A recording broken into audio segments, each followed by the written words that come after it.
Okay, folks, we're past 4 o'clock, so I'm going to call the 10th meeting of the Planning Environment Committee to order. Please check the city website for additional meeting detail information. Meetings can be viewed via live streaming on YouTube and the city website. The City of London is situated on the traditional lands of the Anishinaabe, Haudenosaunee, and Lenapehouk, and Etawadron. We honor and respect the history and languages and culture of the diverse Indigenous people who call this territory home. The City of London is currently home to many First Nations, Métis, and Inuit today. As representatives of the people of the City of London, we are grateful to have the opportunity to work and live in this territory. The City of London is committed to making every effort to provide alternate formats and communication supports for meetings. Upon request. To make a request specific to this meeting, please contact PEC at london.ca or 519-661-2489, extension 2425. At this time, I will look for any disclosures of pecuniary interest. Seeing none, we will move on to the consent items. I'll ask if anyone would like any of the 2 items pulled. And if not, I'll look for a motion to put these on the floor. Councillor Frank makes a motion and seconded by Councillor Hopkins. So now I'll open the floor for questions or comments. Councillor Hopkins. Yeah, thank you. And I just want to make a quick comment on 2.2, which is the consultant that we are approving to review our ESAs. And I'm hoping this data is going to be helpful for not only city staff, but for UTRCA's information as well. I guess my question through you, Mr. Chair, to staff would be any idea when we can expect this information data coming back to us? Just curious. Go to staff on the time frame we're looking at. Through the chair, we're anticipating this work will occur over the next year. So there's really a few components to this. One will be developing the asset management plan, but second is also various tools that we'll be developing to compile information so that we can actually digitally track our structures, but also it sets us up for restoration activities, those sorts of things. So we'll be able to actually have GIS data available as we move forward for all of our management work. So I think it'll be certainly useful moving forward. So I anticipate over the next year we'll have this pulled together. Councillor. Yeah, thank you for that information. And I would, through you, Mr. Chair, just assume that UTRCA will be managing the ESAs going forward. Mr. Edwards. Through the chair, well, the management agreement is up for renewal, so that'll be before council by the end of the year, but anticipating moving forward in that direction. Councillor. Thank you. Any other comments or questions before I call the vote? Seeing none, let's call the vote.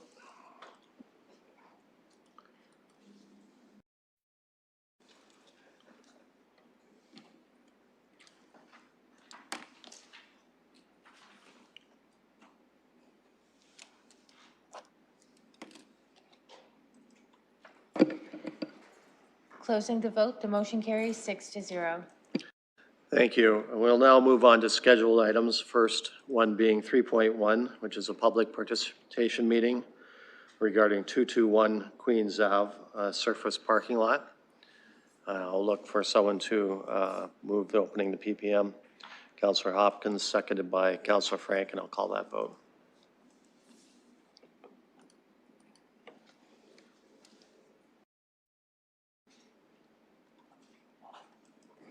Closing the vote, the motion carries 6-0. Thank you. So we have the staff report in our agenda. We'll look to committee members if there are any technical questions for staff at this time. Seeing none, then I will look to the applicant, see if the applicant would like to address the committee. I see you up there. Please give us your name, and you have 5 minutes. Thank you. Good afternoon. My name is Alex Hawson, and I am here with you on behalf of the applicant and Excuse owner. me. Oh, Could yes. you raise the microphone a bit? We're just having a little trouble hearing you. Absolutely, yeah. I'm tall. Perfect. Thank you. You can start over. Thanks. Thank you. Good afternoon. My name is Alex Hawson, and I am here with you on behalf of the applicant and owner of the land, Sifton Properties. We would like to note that in review of staff's report, we are not in favor of refusal of the application and proposed alternate recommendation to grant extension of the temporary use zone for a period of 1 year. We would like to ask for the committee's consideration in granting extension of the temporary use zone for a period of 3 years as originally requested as part of this application for the following reasons. In terms of demand for parking, the Downtown Parking Strategy Report recommends the gradual discontinuation of surface parking with low utilization. The site is located within Sub-Area 4 and nearby Sub-Area 3, which have the second highest and highest utilization percentages, meaning it's difficult to find parking. London Plan Policy 800-5 notes that further extensions of temporary uses such as parking lots shall be discouraged where adequate supply of parking exists. The parking lot at 221 Queens serves 2 office buildings that are owned and operated by Sifton within close proximity to the site.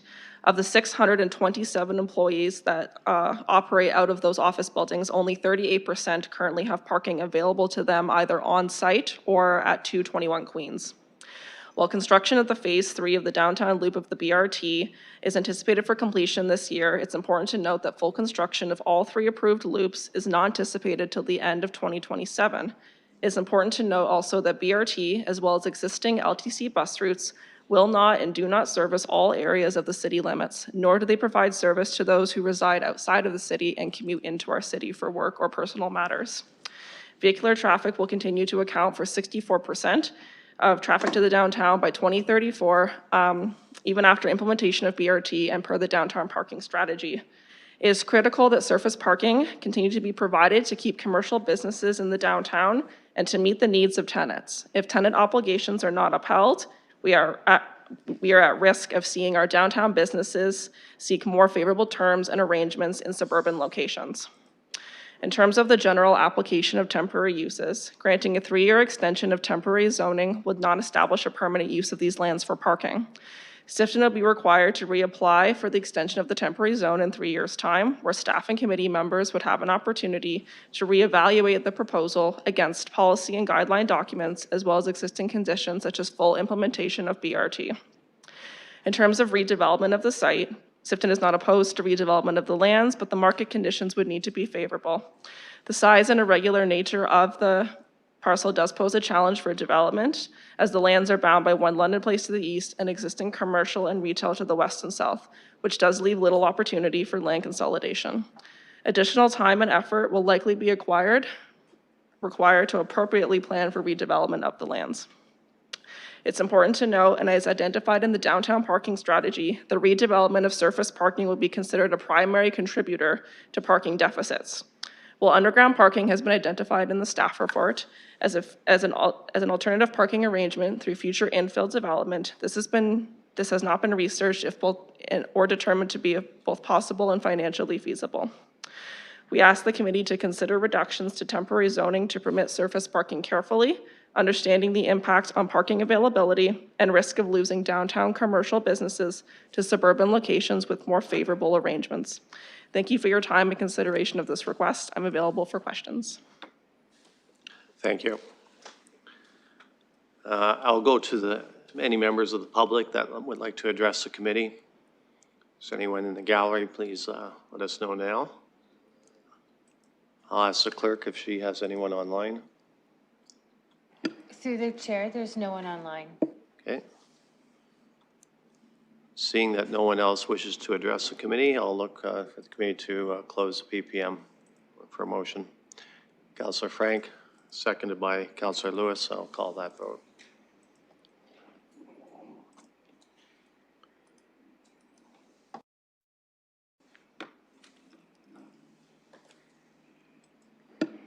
Closing the vote, the motion carries 6-0. Thank you. I'll open the floor now for committee members and those councillors that are visiting as well. Go to the committee members first. Deputy Mayor Lewis.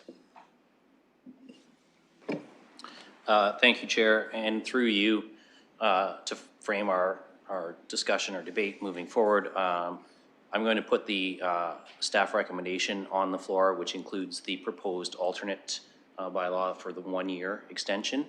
And then we'll see if there's a seconder for that before I speak to my reasoning for that. Okay, we have a motion and a seconder with Councillor Frank. So I'll let you go ahead, Deputy Mayor. Thank you, Chair. And through you and to the applicant, you know, I recognize particularly reserved parking, which is different than, you know, that front door commercial parking for somebody who's running in and out for 15, 20 minutes, are two very different things. And I do recognize that there is a reserved parking deficiency in those zones right now. Fully recognize that. And in fact, there's a report coming to another standing committee this week about a strategy to move forward and start to address that. That said, I think that these lands have been surface parking and otherwise vacant operation for a long time without seeing any plan come forward for redevelopment. What I would like to see in the next year, in terms of approving a 1-year extension to this, is that some thought is given to what redevelopment here might look like. But as well, and I do recognize fully what was said about the economic conditions have to be right. And, you know, the opportunity has to be viable for the owner as well. That, no doubt about that. That makes a lot of sense. And I recognize all the realities of the construction, particularly in the core, with regard to the rapid transit lines. Again, no disregard for those concerns. Those are very, very legitimate points. And I recognize that more than a year is probably a realistic expectation in terms of developing out a plan for what these lands might look like moving forward. But if it is going to be more than a year, then what I would like to see coming back, if a further extension is required, is a plan that breaks up what I've started to refer to as asphalt oceans. I'd like to see a plan that recognizes that if we're going to keep it surface parking for a while, and I recognize that it's going to come at the cost of a couple of those surface parking spots, but I want to see that low impact drainage development, that rain garden sort of tree planting, naturalization of a few square meters so that we do not have just a massive heat sink of asphalt on that property. I recognize that comes at a cost, but if it's going to be 5 years before a redevelopment can happen, I think that a short-term landscape plan for the site is a much lower cost in the ultimate evaluation of the value of those lands. So that's my reason for supporting this. I'd like to have some conversations about how these extensions look if they're needed moving forward. And I think that there's a recognition that some of these do need to be extended because there is a reserve parking issue. But how we allow these in a way that is a little less impactful on our climate until we're at the point where they can be redeveloped. So that's my thoughts on this. I am supportive of a 1-year period. I recognize that there may be a request coming back in a year for further extensions, but I'd like to see some sort of commitment in that request for further extensions that breaks up the heat island that parking lot represents right now. Looking for any other comments or questions regarding the motion on the floor?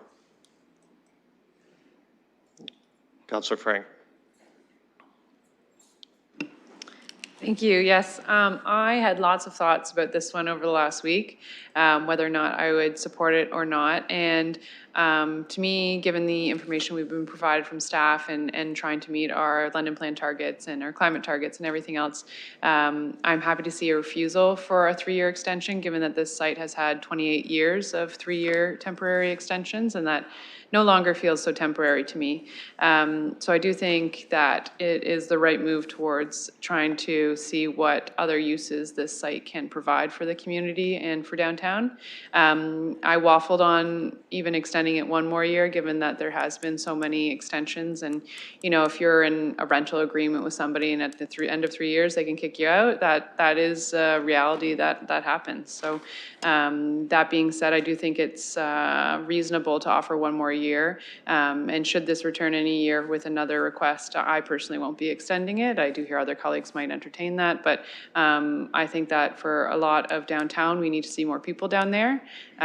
So I'm hoping that perhaps in the next year, we will see some movement forward with the redevelopment of this site. So I'm happy to second and support the staff recommendation on this, and happy to hear from other councillors their thoughts. Councillor Hopkins. Yeah, thank you, committee members, for your comments too. I am in favor of supporting the one-year extension. I appreciate Sifton coming here and speaking to the challenges. I worry when I hear unfavorable conditions to develop downtown. I really, really hope we get development downtown, and anything I think that we can do here at committee to support development is important. So I would really encourage the developer to look at opportunities to develop. And I don't think there's ever a time that conditions are favorable. Those are just my thoughts when it comes to development. I do worry too when you know, the challenge of supporting businesses downtown and wanting them to stay downtown. I think for downtown to be viable, we do want businesses to be in the core. I don't want to see them out in suburbia. We want that intensification in our downtown. I would not be, I don't think I supported this at planning when it came to us. It just seemed like yesterday, but it was 3 years ago. I didn't support it, the 3-year extension. The 1 year I am favorable with, but I think it's really important that we do send the message out that they work with, that the city and the developer work together to provide opportunities for housing in our downtown. So that is what I would encourage staff, administration to do within that next year extension, to look at some way of developing. We know we need 47,000 units. Downtown's a good place to start, so thank you. Thank you. Other committee members that wish to speak, and then I'll go to visiting councilors. We got Councilor Ferrer. Did you want to speak? Thank you, and through you. Yeah, I just wanted to, I'm hearing what's going on here, and I do stand with the councilors on committee on their stance of everything. You know, like we've seen this go on for like almost 30 years or 28 years, I think it was. And it's just like basically what we're getting now is we're sending out some messaging from the city to Sifton to show that we are looking for another type of use for this area. The surface parking is not necessarily where we want to go. It doesn't fit within the London plan, and it's something that we're just trying to work together and just kind of get ahead of the game before we just cut off the timing as it is now. Like the proposal that we have now for 1 year, and it's not 3 years, gives some time for Sifton to look into what other uses could be used for this area. So this is why I do like the 1 year extension for now. And that's just kind of making the iterative process just a little bit shorter so we can actually align with other priorities that we're doing with what the city is doing right now. The Deputy Mayor referenced our parking strategy that's coming to Civic Works tomorrow. And in that parking strategy, we do have a procurement process that we're looking for that parking structure with other uses on top of that. And that does use our vertical space much more in a better way than we're using it right now, which we're not using it at all. So I like the fact that we're giving that 1 year extension to be fair and see that compromise. And hopefully that is enough time to figure out what would be a better appropriate use for that space. And if that year comes around and we don't necessarily see any movement on what that space is looking like, that would be obviously the time for another discussion. But I'm hoping that when we start seeing our parking strategy develop just a little bit more, specifically for the reserve parking, we would just be in a better position to know which way we should go for the future of that. But as the direction from staff right now for extending it for 1 year, I do like that. I think that would be the most appropriate way to go. So I just wanted to put those comments on the floor. Thank you. Councillor Tressau. Thank you for the opportunity to come to this meeting. Through the chair, could staff indicate to me whether the owner of this lot in the 20-some years that we've had this temporary use ever come in to talk about a viable proposal? Go to staff on that.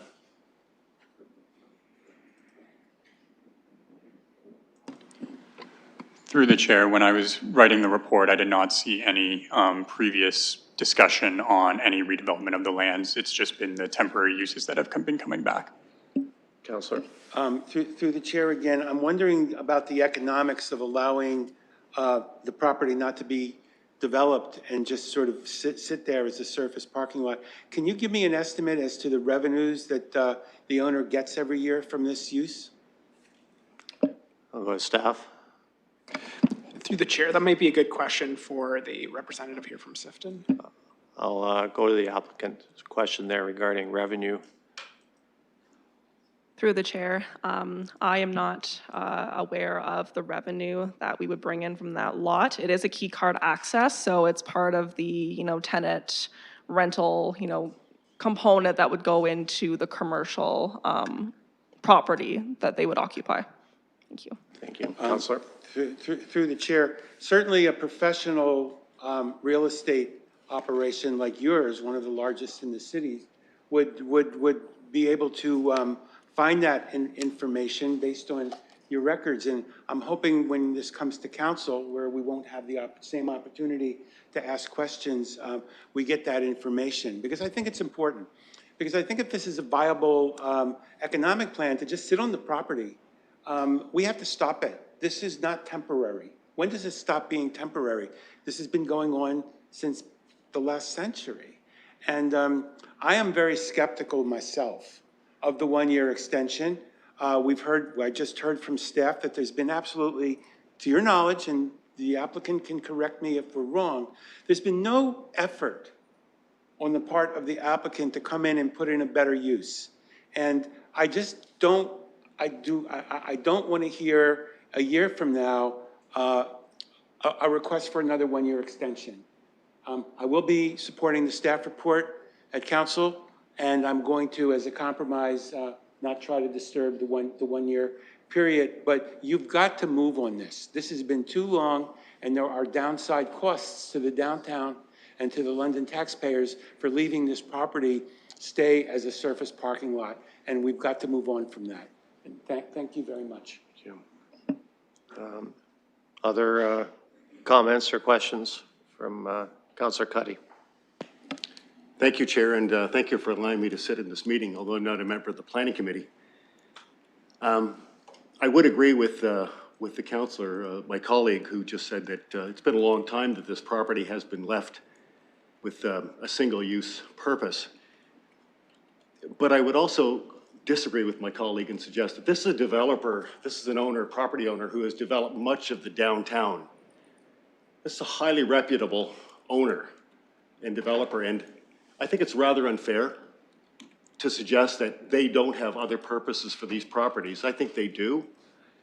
I think it is fair to ask the question what the revenue is.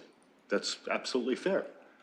But I think we should go back and we should look at the people who have built this city, have built our downtown, and the applicant is one of those. So I think it's rather unjust and unfair that we make these suppositions. But I do like... Councillor, I'll just ask you not to make comments regarding fairness of questions. Well, I was only responding to my colleague. I understand that, but you're able to make that comment without, making that judgment call of fairness or not. I'll move on then. And I would, thank you, Chair. I would like to support the Deputy Mayor's suggestion that that they have a long-term plan for it. And thank you for letting me speak. Thank you.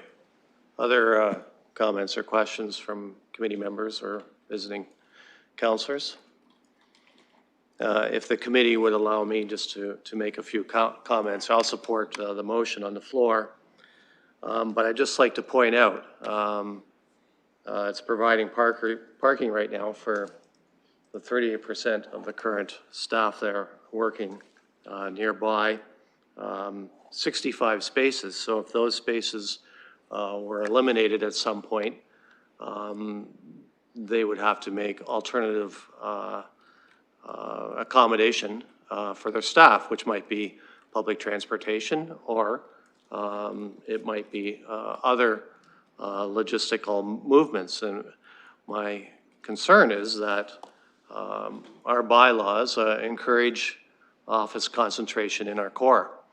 And so, one hand, we want businesses and offices to be downtown, but if we don't provide the means for those business owners to have their staff get to business, then I believe we risk losing them to the suburbs, where there are cheaper costs and plenty of parking. So I think we have to make sure we're on the same page in that regard. That being said, I think as we move into a big city, you look at big cities, there's not a lot of surface parking lots. There's intensification and multi-use building where we see parking on services on the first floors with either residential or commercial above. And I think London is moving towards that direction. And I think our surface parking lot owners, and they can hear from the comments at committee today, that there is a desire to see that intensification happen. So a 1 year for consideration of those matters, and it also gives us a chance to see again how we come out of COVID, what is our office use, and we have parking studies coming forward, mobility studies coming forward that will allow us to make further decisions in the proper context. But I think that we do have to recognize that we want office concentration in the core. And we don't want to lose it to the surrounding suburbs or, as one councillor pointed out, other communities when they come in. So I will support this, but I just want to make clear my concerns. So before I call the vote, I'll ask if anyone else would like to make comments or questions. Seeing none, then I will call the vote.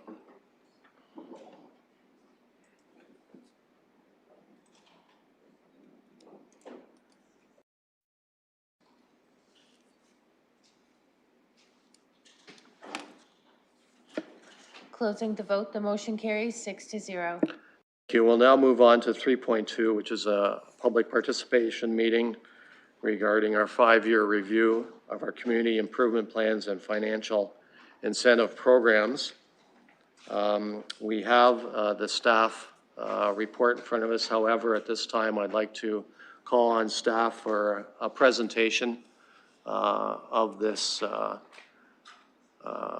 item. It's a fairly complex item, and I think it would be good for ourselves and the public to have a review at this point.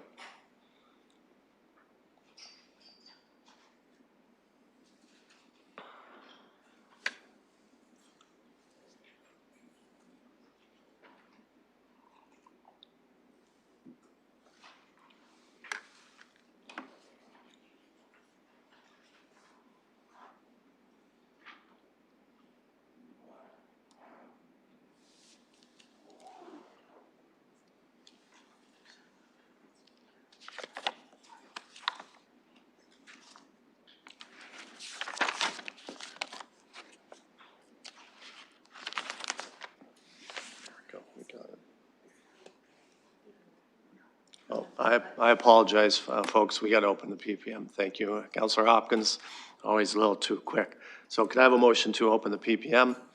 Councillor Hopkins, second by Councillor Frank, and we'll call the vote.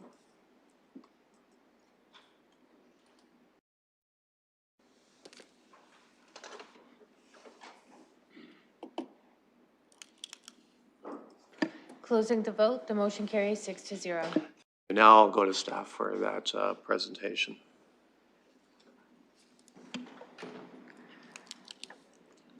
Good afternoon, committee members. This presentation is on the added agenda on page 133 of your paper reports. Just an introduction to London's community improvement plans and financial incentive programs. A reminder that the Planning Act permits our municipalities to adopt community improvement plans. So you have to have a community improvement plan to begin with, and those can be for areas and purposes that are in the London plans criteria for community improvement plans. So it can be social, it can be environmental, it can be economic. First, we have a plan. If you have a plan, then you can have all kinds of different ways of implementing the plan. Financial incentive programs are a popular way, they're not the only way.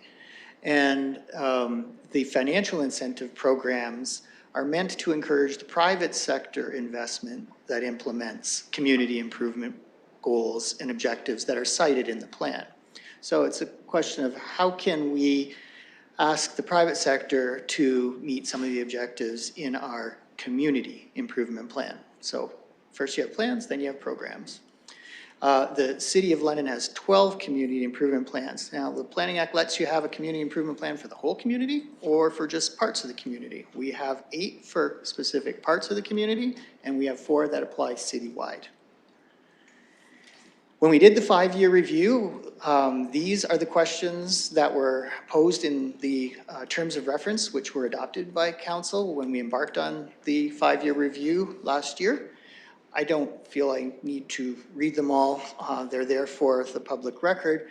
But the main thing is that we are looking for the value of the community improvement plans in meeting their community improvement objectives that are set out there. And then the programs would say, does this program help that goal, et cetera.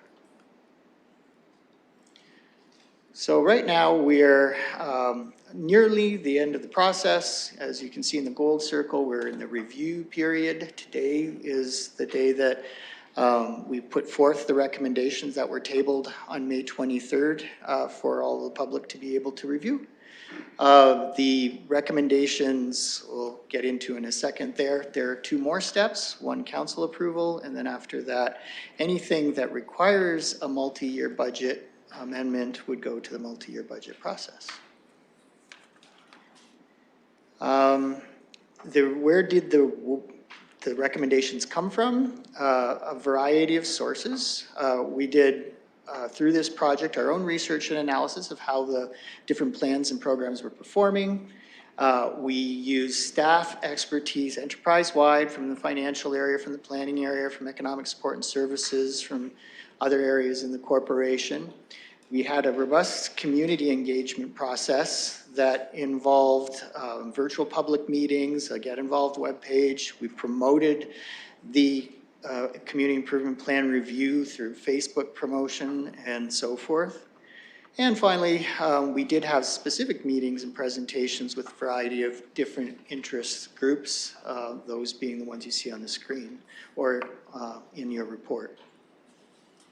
All in all, your report today has 32 recommendations before you, and we organized them in 4 categories according to clauses A, B, C, and D. In clause A, you have those that can be implemented with existing budgets. In clause B, you have recommendations that could be suspended because the use of the programs are low.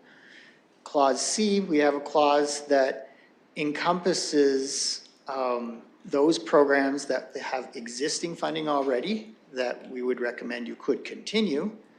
And then in clause D, those are opportunities for you to consider where you would like to amend or add programs. And these are our recommendations. So 7 that would enhance funding of existing incentive programs. 9 that would create new CIPs or the incentive programs under them. And 3 that would result in boundary changes. Sometimes boundary changes have an economic effect in terms of how many more properties may take up any of the programs that are offered within an expanded boundary. So there's 2 key considerations here for you today. We have financial impacts, first of all.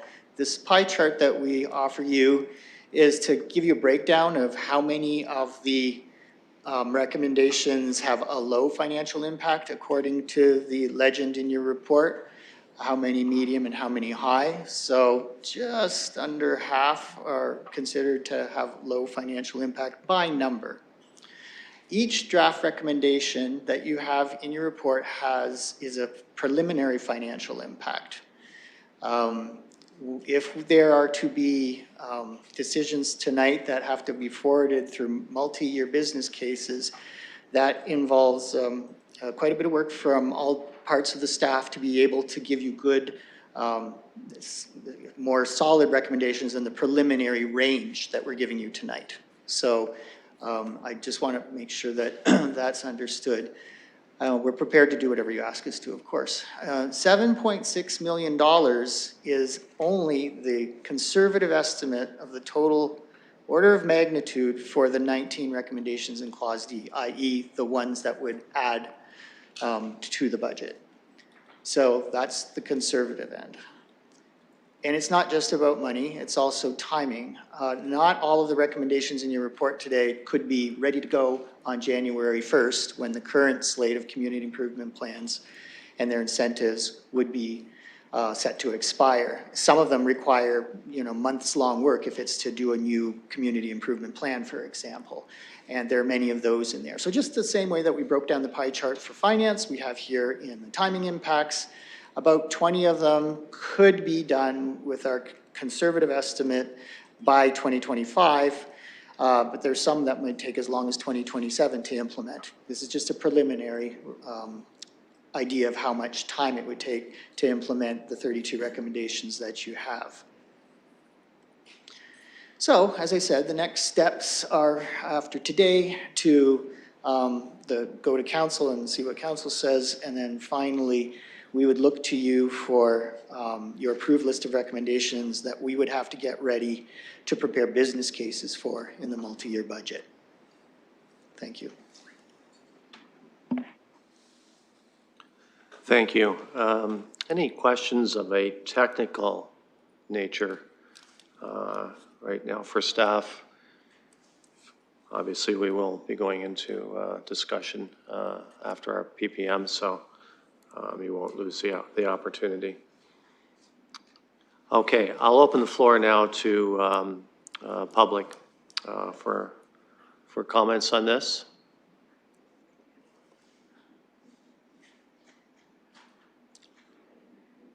Mr. Levin, please go ahead. You have 5 minutes. Thank you, Mr. Chair. I assume committee has read my submission that was on the added agenda. I did find Mr. Yanchula's presentation interesting because that preliminary estimate is eventually 1% on the tax bill, maybe even a little more. There are 2 points that I raised in my submission that are not directly related to the matters in front of you, but I did send it to Mr. Yanchula and his staff, and I understand he's prepared to speak to those, one being the industrial DC, and the second being the institutional DC. So hopefully a member of this committee will ask the question of staff to see what the answer is, because I don't know what the answer is fully. And the main meat of my presentation were other approaches that I believe meet the requirements of a CIP in terms of social, economic, perhaps even environmental, that this committee may want to consider before moving forward beyond 1 year. And the reason being mainly is focusing on the downtown residential. It's an incentive that's been in place for at least 25 years. And the question is, what are your current priorities? How do you want to move forward in using that particular incentive? When I read the previous report, it really alluded to a metric that I think is out of date, one that talks about population. And population by itself doesn't get you anything. The consultant said it leads to, quote unquote, a prosperous community without showing what are the indicators of that. So I commend staff for suggesting that you move forward with looking at different metrics particularly for the downtown program, but for others. And I will conclude also, there is a recommendation that staff consider combining the CIPs for downtown and Old East. And I would suggest to you that the issues are different. The length of time that the incentive program has existed in Old East is less than it's existed in downtown. So you may want to pause on reviewing, putting them together until you have a sense of how they work well independently. Thank you for your time. Thank you, Mr. Levin. Any other speakers? Mr. Walsh, I see you are making your way to the white mic. So I will go to you, sir. You have 5 minutes. Go first, but thank you, Mr. Chair. It's Mike Wallace from LDI. You've seen me here many times before, and will see me many times in the future. Look, this is a very long report, and I want to focus on a few things as I only have the 5 minutes. The one key area for us that we had indicated through our discussions with staff, and let me start with, we want to really thank staff for reaching out to actual property owners in the downtown urban area to make sure that we understood and they understood what the role we think of a CIP is and what the uptake has been in the past. And as you saw from my letter, which was quoted by a councillor that's in a piece of the agenda, and you got my email this morning, I'm assuming, on that, and I won't say no more on that item. We think there's some real opportunities with the CIP. It's really your only planning tool. There may be a few others, but it's really an opportunity to drive things, not just to pat people on the back for doing whatever. But it's a driver. It's something that you can use as a planning tool that's allowed in the Planning Act for you to do things. Look, we agree with the creating the new financial incentive program, that part in there. There's about 9 of them, I think. One of them, of course, is the conversion of, the potential conversion of office space to residential. And I agree with Mr. Levin that one of the new metrics that should be looked at is, does a CIP create new units? It's not necessarily the amount of people, but you should also be counting units as metrics. Like, does it drive units? Does it create units? Look at, there's, in the previous report on the core area vacancy, you have over $1.1 million, 1.1 million square feet of empty office space downtown. And it's not coming back. Like, do you think our members sit around, happily having this empty office space? Do you think they don't want to lease it? It's just not there. They can't attract it. Not every building will be able to be converted. That is another fallacy. There are certain building code issues and a number of the way things are structured, the floor plate and so on. But we believe that one of the CIPs this year is to try to drive the conversion. Nothing will make downtown more sustainable than more people living downtown. Nothing will make downtown more sustainable than people living downtown.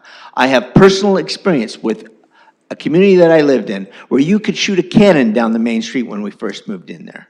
We made some major changes. We incentivized people to come down there. We invested heavily in the waterfront, and it's the place to live now is downtown in that community. Listen, we're also supportive, and I want to point out that in the other 9, there's one on supporting climate change goals, and there's another one supporting affordable housing. We're not trying to narrow it to one thing or another, our industry. We think that CIPs have the role to play across the community to get to the goals you want to. And a reminder of your goals you just passed. In your own strategic plan, you have a downtown section, London's core area, increased residential occupancy and livability in the core area.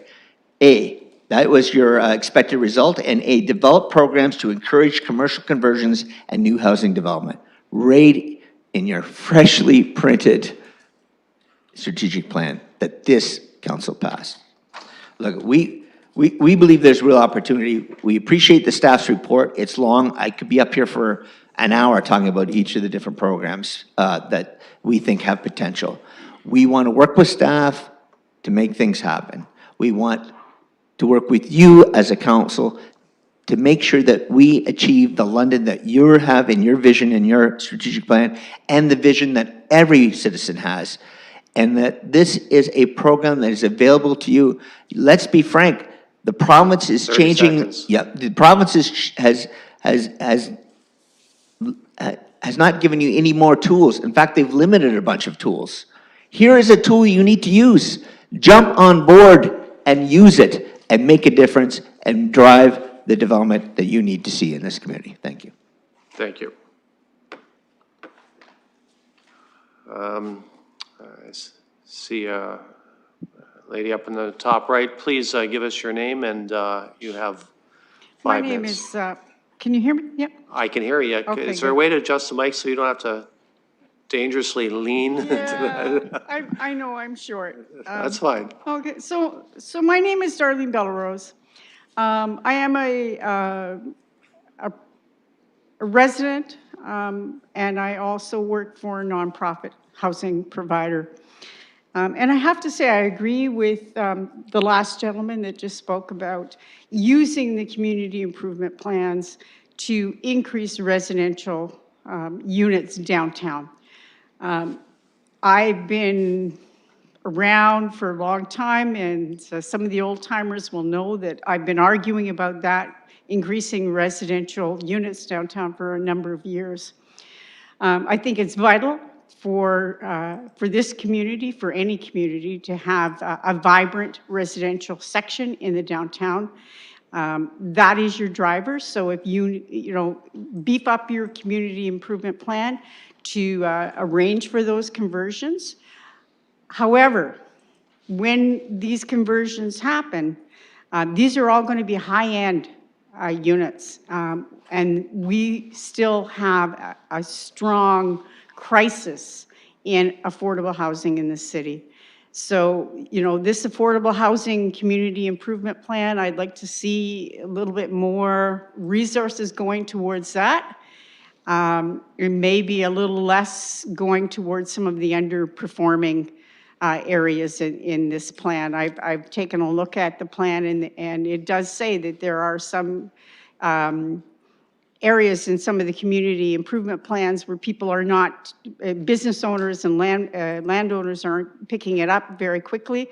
Maybe we need to divert some of those dollars to the affordable housing plan. Thank you for your time. Appreciate it. Thank you.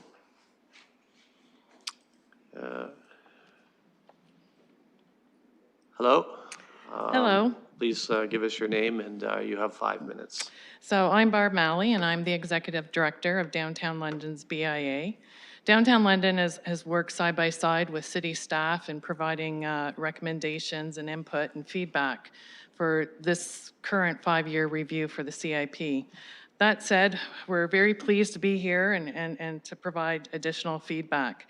According to the staff report on the 2023 core area land and building vacancy strategy, London's downtown occupies 0.2% of the total land area of our city, yet it contributes 5.5% in property taxes. Similarly, when you look at the boundaries and the tax assessment within the downtown BIA boundaries, it is 8 times per square kilometer more than anywhere in the city. Although there's still much work to do with CIPs, we believe it still plays an important role in helping to revitalize our downtown's commercial buildings and grow our tax revenues, which have supported a wide variety of city-led programs and investments. We encourage the council, city council, and the committee to take a balanced approach to determining the types of CIP incentives, but to ensure the long-term support and success of our downtown. We recognize that residential CIPs, including CIPs for affordable housing, are part of the solution to generating an economic vitality and strong quality of life for our downtown. However, it needs a balanced approach. And we need to ensure that there still are robust programs for rehabilitating commercial buildings to attract high-quality businesses and jobs to our district.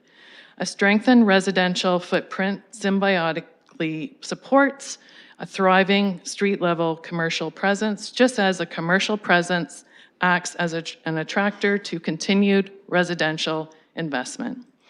Additionally, the vacancy reduction strategy report cautions that residential properties do not have the same population density as a commercial office footprint. This does not only have financial implications for municipalities, but it also impacts the magnitude of the consumer base required for downtown businesses to survive.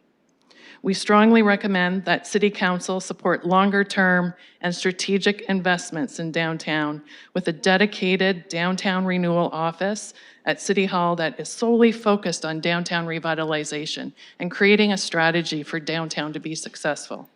Equally important is a focused approach on downtown's economic development and leveraging commercial incentives such as CIPs as vital tools to attract business and fill vacancies. One successful short-term example in which the city invested in 2022 was the Core Area Vacancy Reduction Pilot Program through a $300,000 grant from the local Community Recovery Network. Partners in this pilot included London Economic Development Corporation, Small Business Center, Downtown London, and Old East Village BIAs. This program provided us with dedicated resources and the ability to create incentives and proactively recruit businesses and target entrepreneurs to fill core area vacancy. In just 10 months, from the start of this program, downtown welcomed 54 businesses, with 18 of those businesses receiving startup grants to offset some of the costs related to opening their business downtown. This pilot program is just one example of results that we can achieve when resources are committed to downtown economic development and related commercial financial incentives. Further, we strongly encourage the city to further examine the underlying reasons why property owners and tenants are not taking full advantage of some of the CIPs.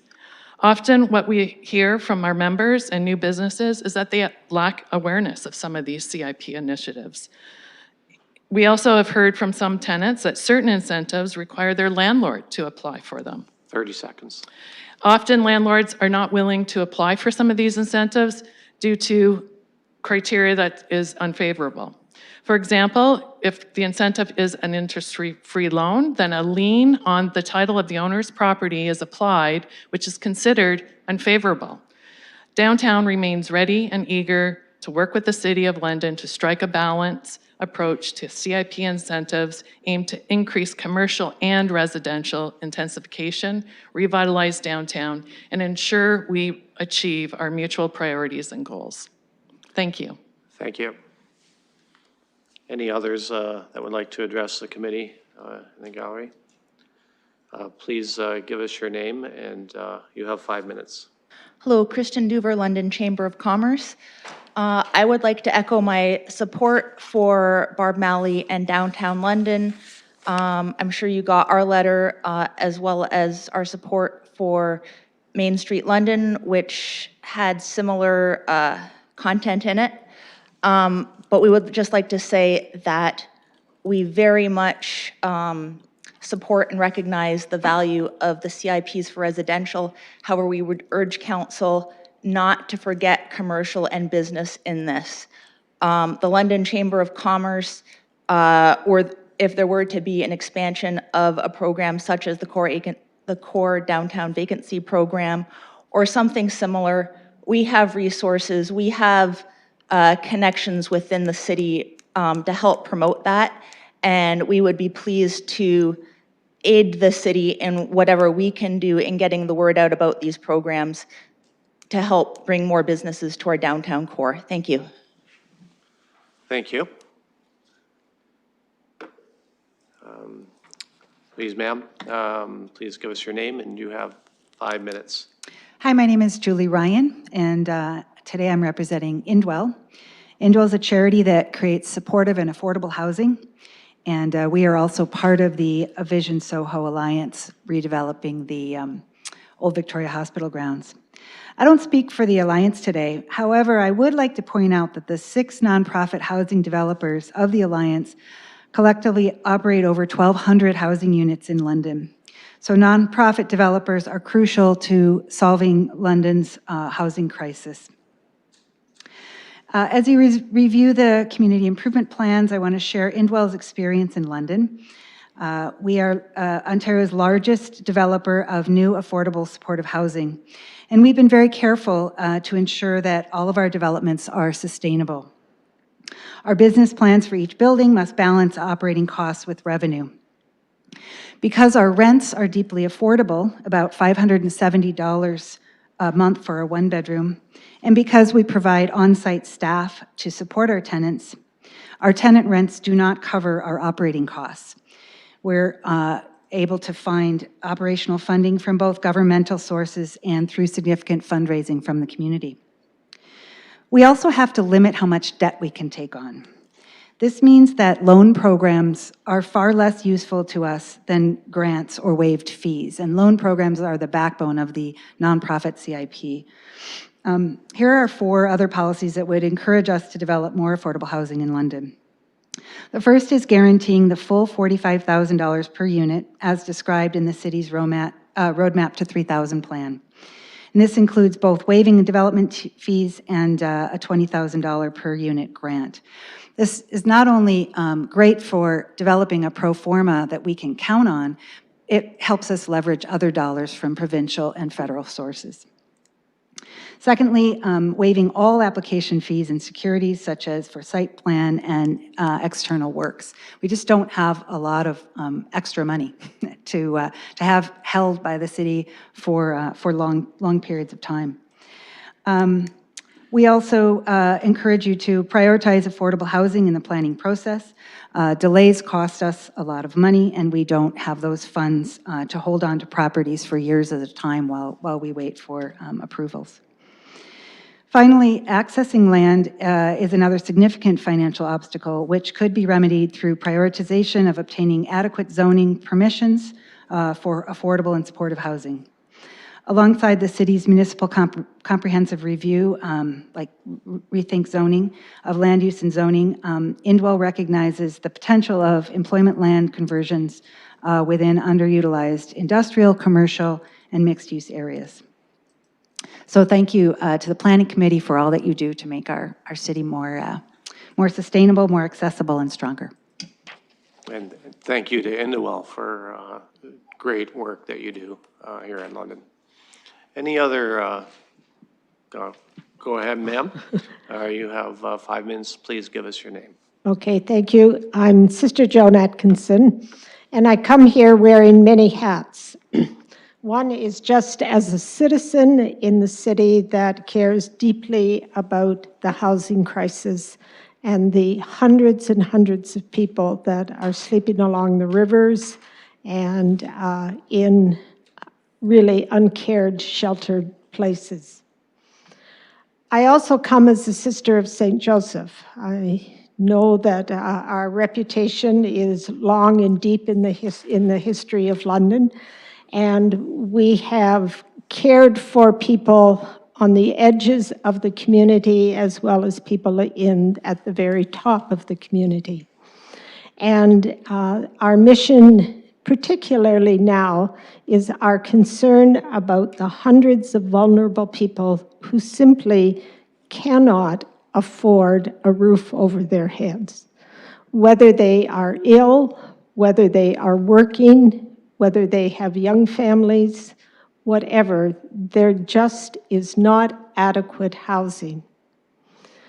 I'm also a member of the Vision Soho Alliance Group, one of those 6 nonprofits, the London Affordable Housing Foundation, which I was one of the founding members. And we've been almost 4 years trying to get things moving on that site at the former Victoria Hospital lands. For over a year, we've been working with the city on a municipal contribution agreement, and the city has been very generous in offering us up to almost $13 million to get this program moving. However, we're at an impasse over the past year around the city's contribution agreement and the insistence of the city that we must only fill our affordable units with the people from the city's wait list. We do not have supportive staff such as Indwell. Indwell, we are grateful to have that partnership with them. However, our funding model through the CMHC does not provide funding that would provide supportive housing. Many of us in the past, in the units that we have built, have tried to work out agreements with agencies to provide the support when we take in someone from an agency that needs more support. We do not want to set people up to fail in their housing. One more failure for them. So what we need is a model to find more supportive housing funds to allow us, and we'd be quite happy to take in those folks who need that kind of support, but we need support. A property manager or a maintenance manager in our buildings, and our buildings are well cared for, cannot carry the weight of a social worker or an RN or whatever other services might be needed. So if the city is going to insist that we fill all our affordable units in the 685 units that will totally be built, we simply do not have the capacity to do that. And so working with staff and city councilors, we would like a conversation to allow more dialogue about how supportive measures could be added to the component of renting from units that need more support to help people maintain their housing. So that's all I have to say. Thank you. Thank you, Sister, and thank you to Sisters of St. Joseph, again, for all the good work that you do on our behalf.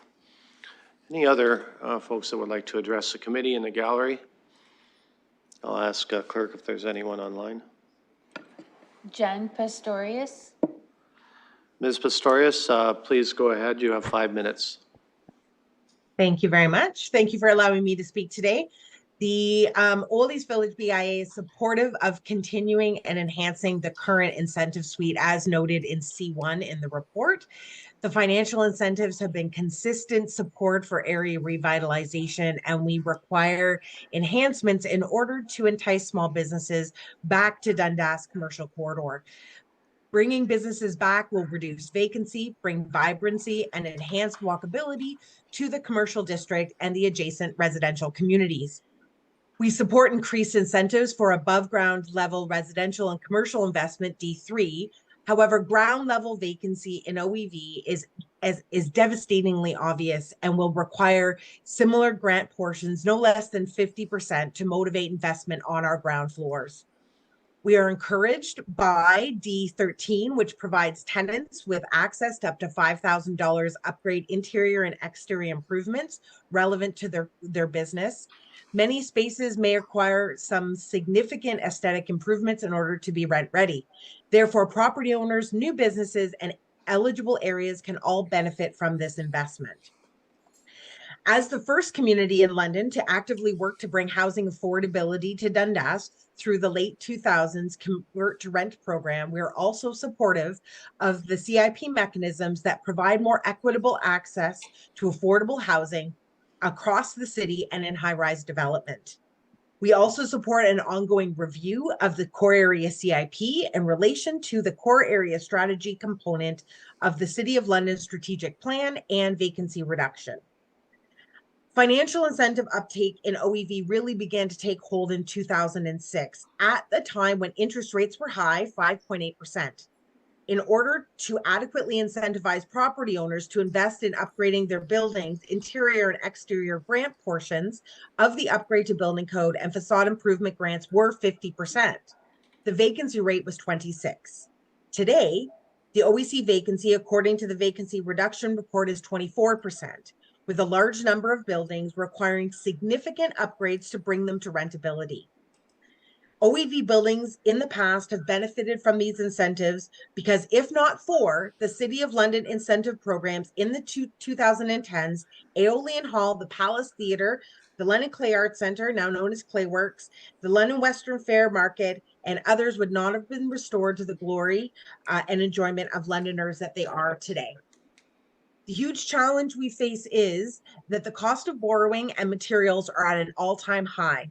With an overall vacancy of 24%, we require these incentives programs to regain the ground and momentum in revitalizations we have lost over the past number of years.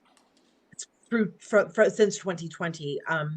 Through the upgraded building code and facade improvement, if grants for both upper and main floors return to 50%, it would provide significant assistance to continue to fulfill the Old East Village Community Improvement Plan, Empower Plus Assist, both the Core Area Improvement Plan and Vacancy Reduction Strategy, and City of London Strategic Plan. One program can assist 4 city initiatives. In 2018, the Old East Village BIA had 8-to-1 public to private investment rate that valued over $300 million in total spend. This impressive rate was wholly due to the CIP incentives and the city and BIA staff that supported the programs.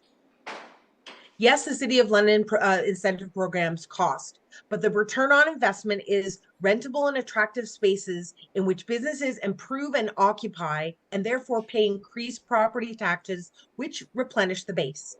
Empty buildings and loss reduce in no increase in taxes to collect in our core area. Renovated buildings and full lots mean more taxes.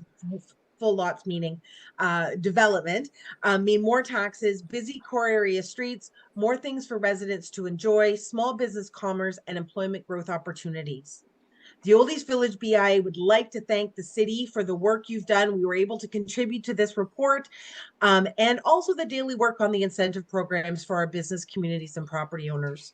These are the most significant tools in our revitalization tool belt to draw folks to open businesses or residential development in Old East Village. We emphatically support the continuation of all the Old East Village incentive programs and advocate for the return of 50% grant portion on main floors of the upgrade to building code incentive in order to appropriately incentivize property owners to invest in Old East Village at a time of high interest rates and unprecedented material and labor cost increases. Thanks very much. Thanks, Ms. Psaros. Any other folks that would like to address the committee? Jason John.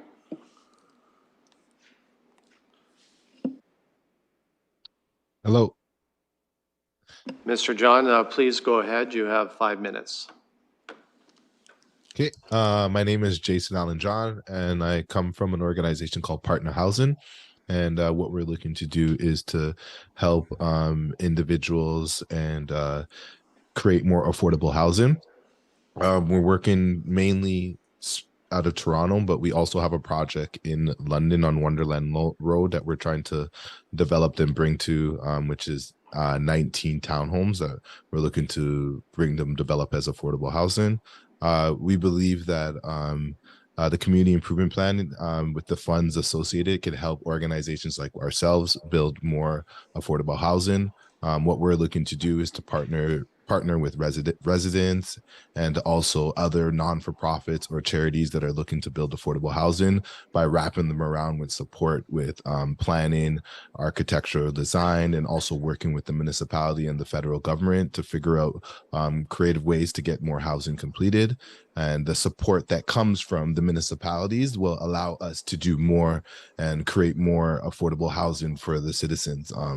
just like in Toronto, I know London experiences a problem with affordable housing, and it's something that's going on around across the country. So at Partner, we're just looking to partner with the municipalities in order to educate the citizens about ways that they can get involved in building more affordable housing.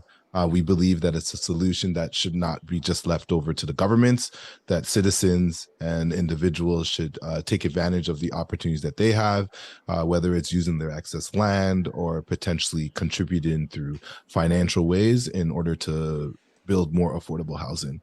And we're here to support in any way we can. We're working closely with CMHC and various other organizations in order to bring an element of tech and also building type and building quality towards the construction of affordable housing. And that's my piece. Thank you, Mr. John. Any others, Clerk, that are online? Through you, Mr. Chair, there's no one else online. Thank you. I'll look one more time for the gallery, see if there's anybody else who would like to speak. Seeing none, I'll look for a motion to close the public participation meeting. Councillor Frank, seconded by Councillor Hopkins, and I will call that vote.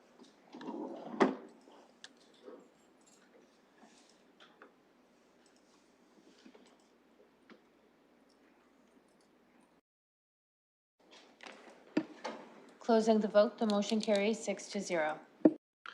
Thank you. So I will open the floor now to committee members. I'll call on Deputy Mayor Lewis. Thank you, Chair. And as always, I think it's important to frame a discussion as complicated as this with motion. So I'm going to move the staff recommendation. Once there's a seconder, I would like to offer a few comments, and I would suggest that perhaps just for colleagues, because I will share right up front, there's one small amendment I'd like to make, but I'd suggest if we can get the main motion moved and seconded, then we can have some discussion, entertain any amendments, and then deal with those as they arise. Okay. I'll look for a seconder. Councillor Frank has seconded.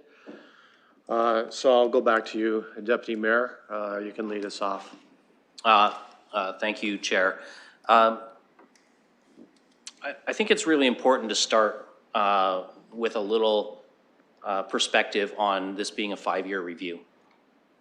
And I think we need to recall over the past 5 years that in the middle of those 5 years, we had a lot of businesses who were in survival mode, not improvement mode.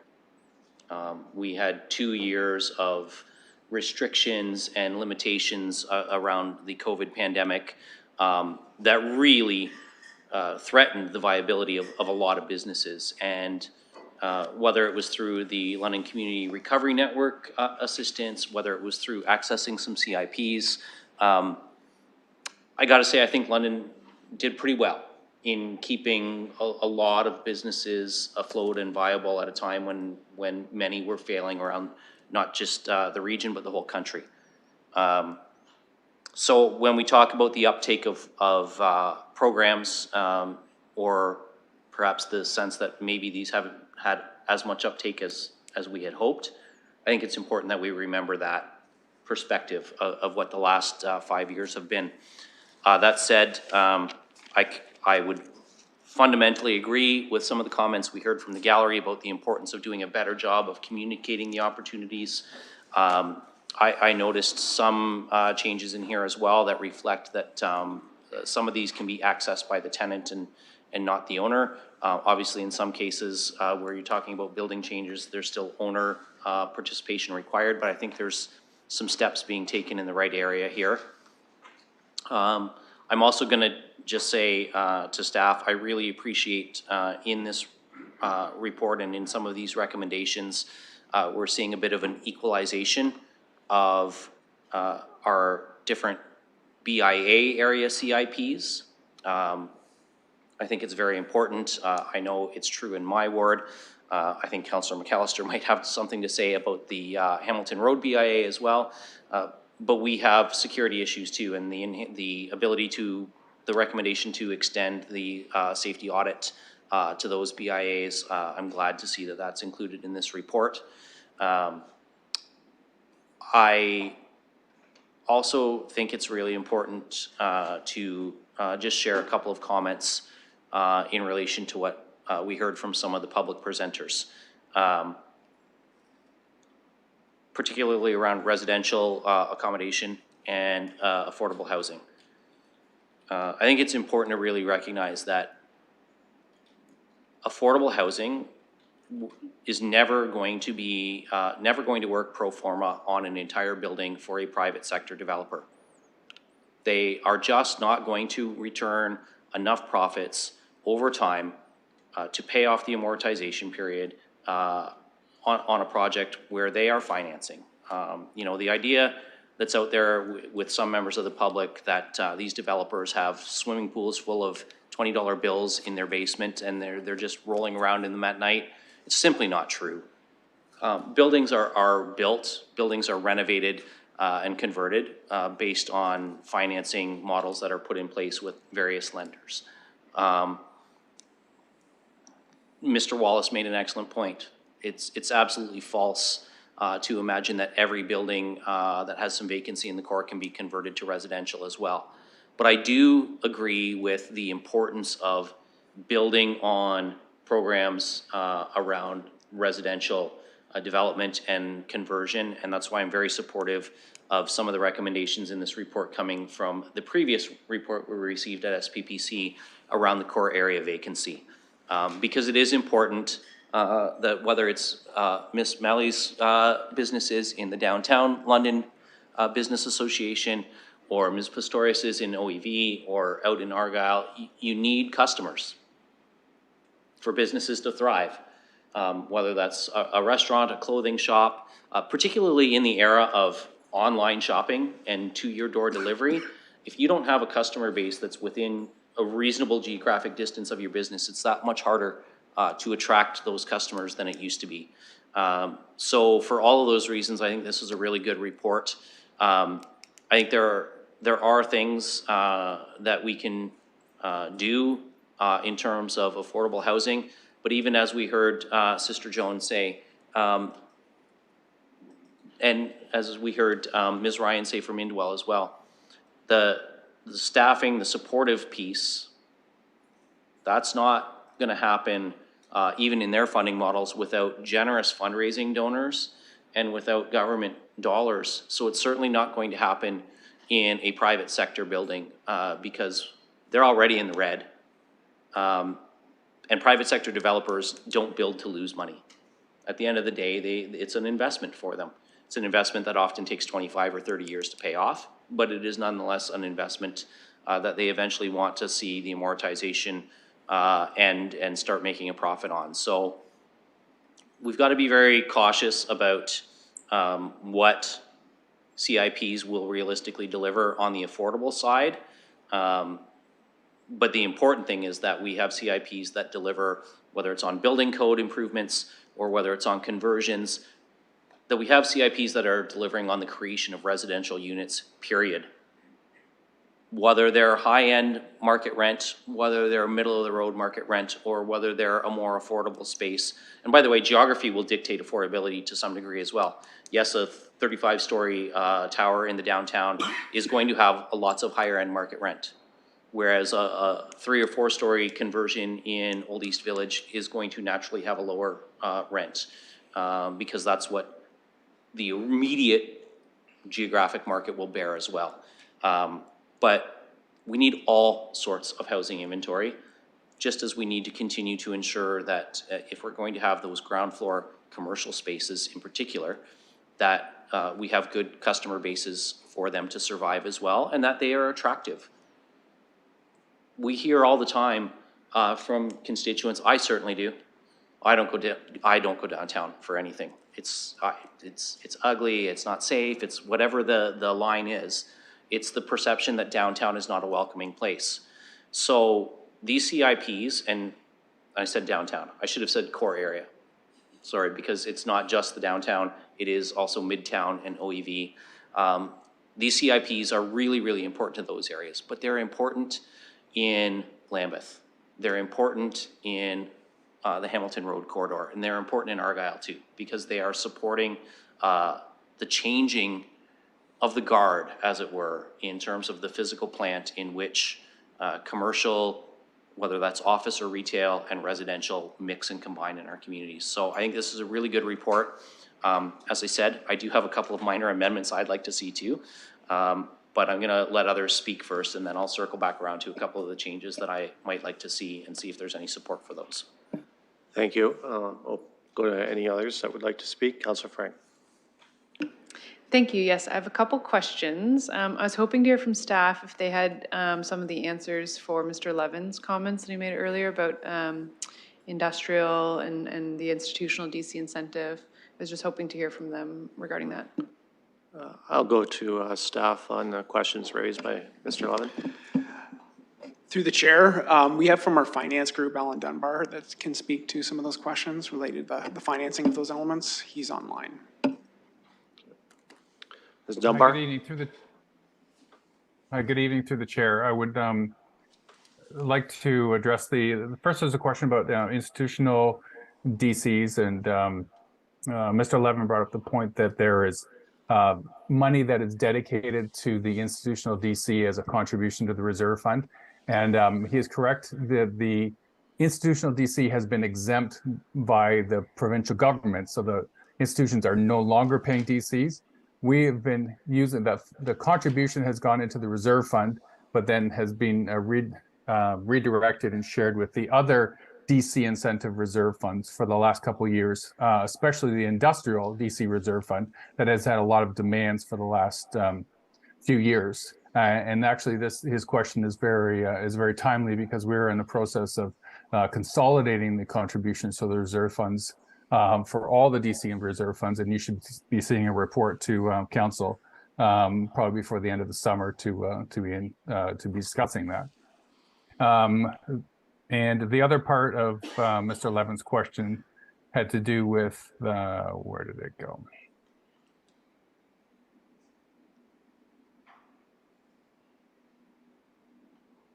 Pardon me.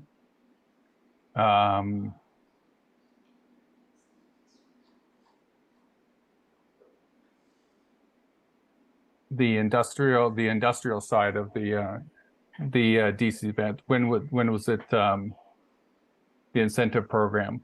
That was a specific question about a specific user for a specific type of targeted businesses.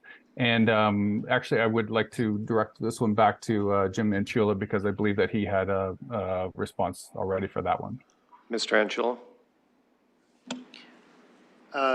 The definition, well, the question that was asked was whether this type of business in an industrial zone should be considered industrial in the 21st century, and that being definition says a business that develops computer software or hardware for license or sale to end users that are on lands zoned for industrial uses. So it's a technical definition for a type of industrial use, and it is, if you wanted to change that particular thing, you would change the program that allows it, because right now we use the definitions in the zoning bylaw.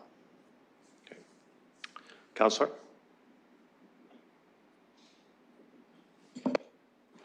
Thank you. Yes, I was just curious as to the answers of those. So it sounds like if we don't want to include businesses that develop computer software or hardware for license or sale to end users in the industrial area, we just would make that amendment. Okay, well, I'll ponder that. Yes, and I just kind of wanted to roll back a bit, just how Deputy Mayor Lewis did, and kind of provide some of the framing of what I was reading. First off, just want to say thanks to staff. This looks like it took a lot of work. So I appreciate how much effort, time, and consultation went into putting it all together. Quite a lot of recommendations, and I appreciate you kind of parsing them out into 4 major areas. The area I will say I'm very excited about is the 4th one, where you're talking about all the new ones. And I think a lot of these new ones align really well. In fact, I think they align specifically really well to our strategic plan that we just passed, because you are trying to make sure that we're able to execute on the vision that we have in our strat plan. So I really appreciate the work that you've done to bring that to life.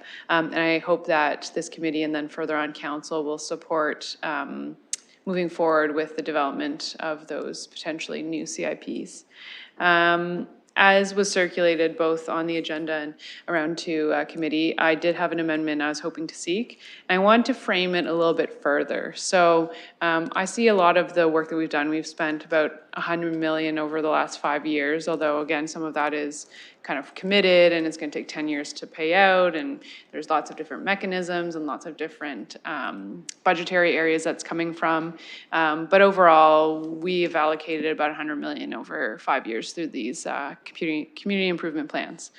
So I do see that they're being used, and there's some definitely that are being used more than others. And I don't necessarily think that the higher used ones mean that they are more valuable. I just think that depending on what people need, they're going to be accessing the CIPs for it. And I, in general, think that the DC rebates do make a lot of sense. You know, we wanted people to move downtown. I think the original stats were, we're hoping to have a target population of 12,000 within the specific CIP area for downtown, and we're at 5,073. I do think that maybe perhaps the map, you know, there's more people living downtown than 5,000. There's lots of people living downtown, but that map only draws around the certain area that we're incentivizing. So I do understand that is why we're pulling that data point. But I think maybe the area that I'm running into personally with a bit of my logic is that we don't have a limitless budget. And I think that we already can look at some of the debate that we've had at a previous council meeting where we're going into this multi-year budget with the framing that we want to just maintain our existing services, which is 2.9 to 3.9, and then also maybe do another 0.5% property tax increase, which is 37.5 million. So that's pretty small potatoes when we're talking about a lot of the different things that we're looking to do. And the items that are under item 4, the best estimate I think that staff have provided us is that if we fund all of them, they might be about 7.6 million. So, you know, that would eat up some of our cash. So the only reason that I thought I would bring maybe a potential amendment to the floor was that I'm hoping to free up some cash in order for us to actually be able to pay for some of the new things that we're looking at doing. So I guess I'm looking at it from a scarcity mindset, that I'm already worried that the things that are in item 4 won't get funded in this multi-year budget. And that really scares me because, as we heard from the community, we want to have more additional dwelling units. We want to have more affordable units. We want to have things that, buildings that are energy efficient. And so I feel like I'm already seeking from this committee and then further council the ability to free up some of that money. So that is why I circulated the amendment, which I will put on the floor, but essentially to pause for 4 years some of those downtown DC rebates, because I think that we have bigger priorities right now. And I do, again, this is my opinion, and I know that it is not shared, but I think that developers are probably, in my opinion, would be building downtown given the market conditions now, whether or not they're receiving some of the DC rebates, and they would also still be receiving other CIP program elements. So the other thing I think about when I'm making this deliberation is, for example, Vision Soho, which we heard from tonight, they're building 687 total units. 381 of those are affordable. 138 of those are deeply affordable. And they're getting 13.9 million. And then the 300 and 320 King Street that we just saw come to PEC maybe 2 months ago is building 435 units, and they're getting 13 million. So I'm personally finding it hard because I think we have such a strong priority of trying to build more affordable units. I'm finding it hard to want to give up some of our very limited cash to market rent units. And I guess that's where I'm running into a bit of an issue. So I want to maybe put that amendment on the floor, see if I have a seconder, see if there's a bit of dialogue on that. But that's a bit about my thinking. Okay, thank you. We have an amendment moved. Can I get a seconder for that? Councillor Hopkins, I'll go to you. Yeah, I don't mind seconding it. I haven't seen the amendment, though. Is it If up the yet? clerk could. But I'm really open to having a conversation. It was emailed to committee members, but if the clerk could bring that up, that'd be great.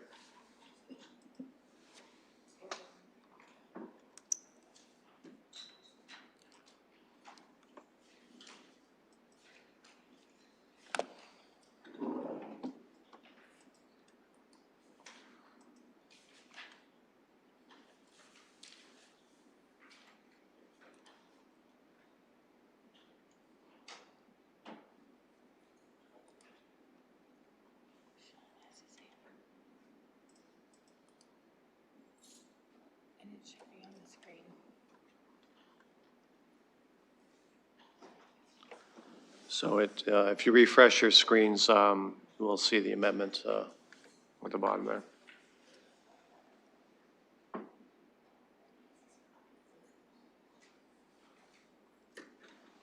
I'll read it out. That funding for the residential development charges grant programs offered in the downtown be suspended in the 2024 to 2027 multi-year budget. It being noted that this program will continue to be approved as part of the Downtown London Community Improvement Plan.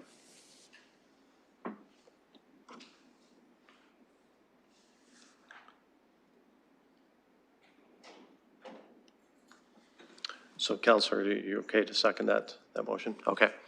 I'll open the floor for comments on the amendment. Deputy Mayor Lewis.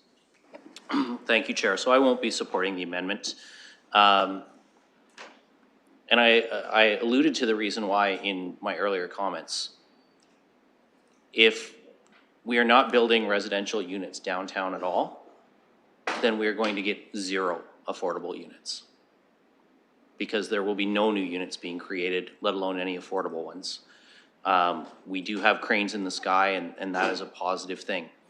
The councillor referenced things like energy efficiency. Yeah, and I'm very supportive of seeing some CIP considerations for that. But in the discussions that we have as individual applications come forward, those are the kind of things that through the London Plan and through the community benefits that the London Plan considers, planning staff can ask for in consideration for extra height, as well as something that they can ask for in exchange for affordable units. There can be some give and take in that. And we are seeing through the province, a rebating of DCs for affordable units to begin with. But again, if regular units are not being built because we're taking away these development charge grant programs, because remember, the provincial forgiveness is only on affordable units. So they can benefit from that forgiveness if they're putting 10 units in a 100-unit building, but only on those 10 units. So if the pro forma doesn't work for the other 90 units in the core, and land acquisition and development in the core is expensive, very expensive. And so I think it's important that we continue to see this move forward.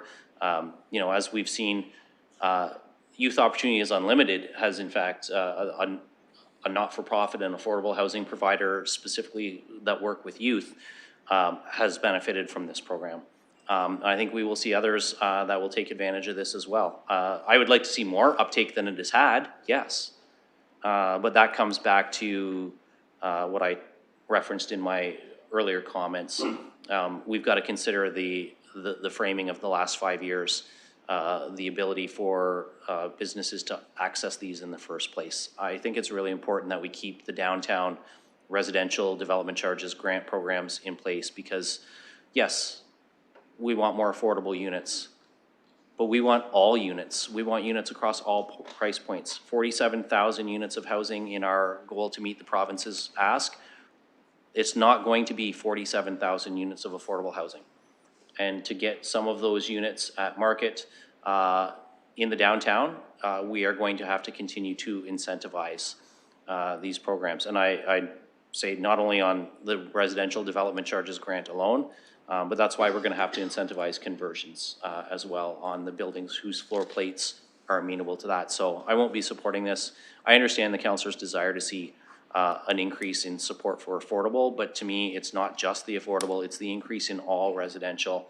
And when we talk about the ability of businesses to thrive, and the support that we've heard from our various BIAs in terms of these CIPs, businesses surviving means customers with disposable income. So you need that mixed income model of housing because you're not going to be able to viably support businesses if everything is below market rent and you don't have that disposable income to be a patron of those businesses. We can talk about income disparity and all of those other things that are wrong in the provincial and federal policies as well, but we're not going to be able to change those. I want to see us get more housing built in the downtown. Thank you. I have Mayor Morgan next on the speakers list. Yes, thank you, Chair. I'm going to start by asking a question of our staff, just to clarify the understanding of how the downtown development charges waiver program works. There was a significant issue with the program a couple multi-year budgets ago, in that it was an outright waiver program that the city basically had to fund, because essentially you're not just waiving the DCs, someone is still putting money into the development charges fund to ensure that the infrastructure we need is still being funded. And early on, it was the taxpayers who were doing that. We changed the program to be front-ended so that the developer front ends the fees that then can be put into the development charges fund. And then we essentially waive their development charges fund with the additional new taxes that are coming in, because now they've built a big building that has a lot of tax on it. So I want to make sure that my understanding of the program is as I've described it, and I would invite Mr. Mathers, if you could, Chair, through you, to just correct or identify if I'm right on that's how that program works. Mr. Mathers, can you provide confirmation of the understanding, the Mayor? Through the chair, that is my understanding of how the program works. Alan Dunbar is on the line as well if there's any further details that are required from the financial perspective. Mr. Dunbar, would you like to chime in here? Yes, of course, through the chair. Yeah, Mayor Morgan is correct. It used to be that, in a sense, the applicant didn't pay any development charge, didn't have to technically pay the development charge. We funded the entire development charge at the time that the building permit was taken out. We changed the program that now the applicant pays the development charge at the time when they take out the building permit, and then after the building is constructed and assessed by impact, then we start a 10-year program of paying back the equivalent amount of the development charge that they've paid. So Mayor Morgan is correct that there is some incoming tax at that time, but it's not. We're not directly taking that tax and paying that development charges. It's a general tax supported contribution to the reserve fund that is paying back those development charges over that 10-year period. Mayor? Yes, and I understand that dollar for dollar, it's not that magic dollar that's coming in that's paying them back. But what it is doing is we are moving from a system where there was significant issues with the city's cash flow into a system where there aren't issues with the city's cash flow, because you don't have to start paying the developer back to waive the fees until you've got, the new taxes coming in for the building. And so I'm not supportive of the amendment, because this is not going to potentially lead to a large amount of new money that we have at our disposal. Because if the incentive program is working as it should, and it's incenting the development of the building, that's where we get the new taxes. And then, of course, it's on the developer to front end contribute and get paid back over time. So, if we don't incent it, then there potentially isn't a new building there to not use the new taxes for it to pay the developer back. So, this is the challenge I have with the amendment is it might be a nice idea to think that we're going to have more money at our disposal, but I don't think that's going to be the case. What I'm supportive of is ensuring that we have a development charges waiver program that is truly incenting new development. And if we want to talk about adding in some affordability component to that's fine with me. But if it's truly incenting the new development, then we're getting new tax dollars from the newly assessed, X number of story building rather than, let's say, a surface parking lot. And we're using that money to pay back the developer the development charges waiver. So for me, this is a great use of our CIP approach to essentially not create a cash flow problem for the city, incent development, and get new tax dollars as well as residential development downtown. So I don't want to support pausing this program. I do support staff's continued analysis to ensure that it is properly incenting, and I support modifications to it if necessary to even look at how we can incent other things. And I think in staff's new financial incentive programs piece, we start to talk about how we can layer waiver programs and link them to the creation of affordable housing. I think those are great ideas that we should be pursuing, even if there's a cost to them. But I think the downtown program is a good one because of the way it's structured. I think there's lots of other places you can try to save money, but this might be a fallacy that there's going to be boatloads of cash that we can use if we suspend this program, because if no one builds a building, there's not going to be new tax dollars to use in the first place. Thank you. Any other committee members that would like to speak to the amendment? Any visiting counselors? Oh, sorry, Councillor Hopkins. Yeah, thank you, Mr. Chair. And I just want to thank Councillor Frank for bringing this forward. I think it's an important conversation that we need to have here. As much as we talk about the need for affordable housing, we have very few tools in our toolbox to create that. And I think we need to look at everything to see how we can incentivize affordable housing. It was interesting. I think we all received a chart on how many affordable units are being developed in the downtown core in the past 5 years, and there's been very few. So how do we incentivize? I don't see this as having a boatload of money. I don't think we have a boatload of money no matter what. But how do we create an incentive program that I hear from the mayor is a good one? I hear from the community in particular about how we need to balance everything out. Affordable housing, supporting businesses, commercial, specifically to the downtown. So is there an opportunity that we can have here, like a tool to create an affordable housing opportunity in the downtown through you, Mr. Chair? It's a question to staff. I just think we need to have this conversation. Mr. Mathers? Through the chair, there's a few different opportunities that are out there right now, and it's specifically to the downtown and even the rest of the remaining portion of the community. We of course have our roadmap to 3,000 units, which apart from the CIPs that are highlighted here, provides funding up to $47,000 a unit for affordable units. So that's something that we use and we brought forward to council for a variety of different of developments. So anyone that is looking at those type of opportunities, similar to like the Vision Soho initiative, they have an opportunity to have funding to come from that initiative. We also, with the changes from the province with the Bill 23, there's a waiving of development charges related to affordable housing. So if someone did want to create a unit in the core or anywhere else in the city, you will no longer have to fund that development charge piece as well. So that's also a savings for affordable housing units. And that could be just even within a building. From our understanding is that if you had several units within that building, that you'd be able to have that opportunity to have a reduced cost. There's also other funding opportunities that we're looking at through some of the new initiatives from the province and the federal government that will be looking at being able to establish programs to be able to support possibly some of these existing CIPs, but also other affordable housing projects. Councillor. Thank you for that. And specifically to the community improvement plan, the financial incentives, why would we not look at creating incentives within the CIP?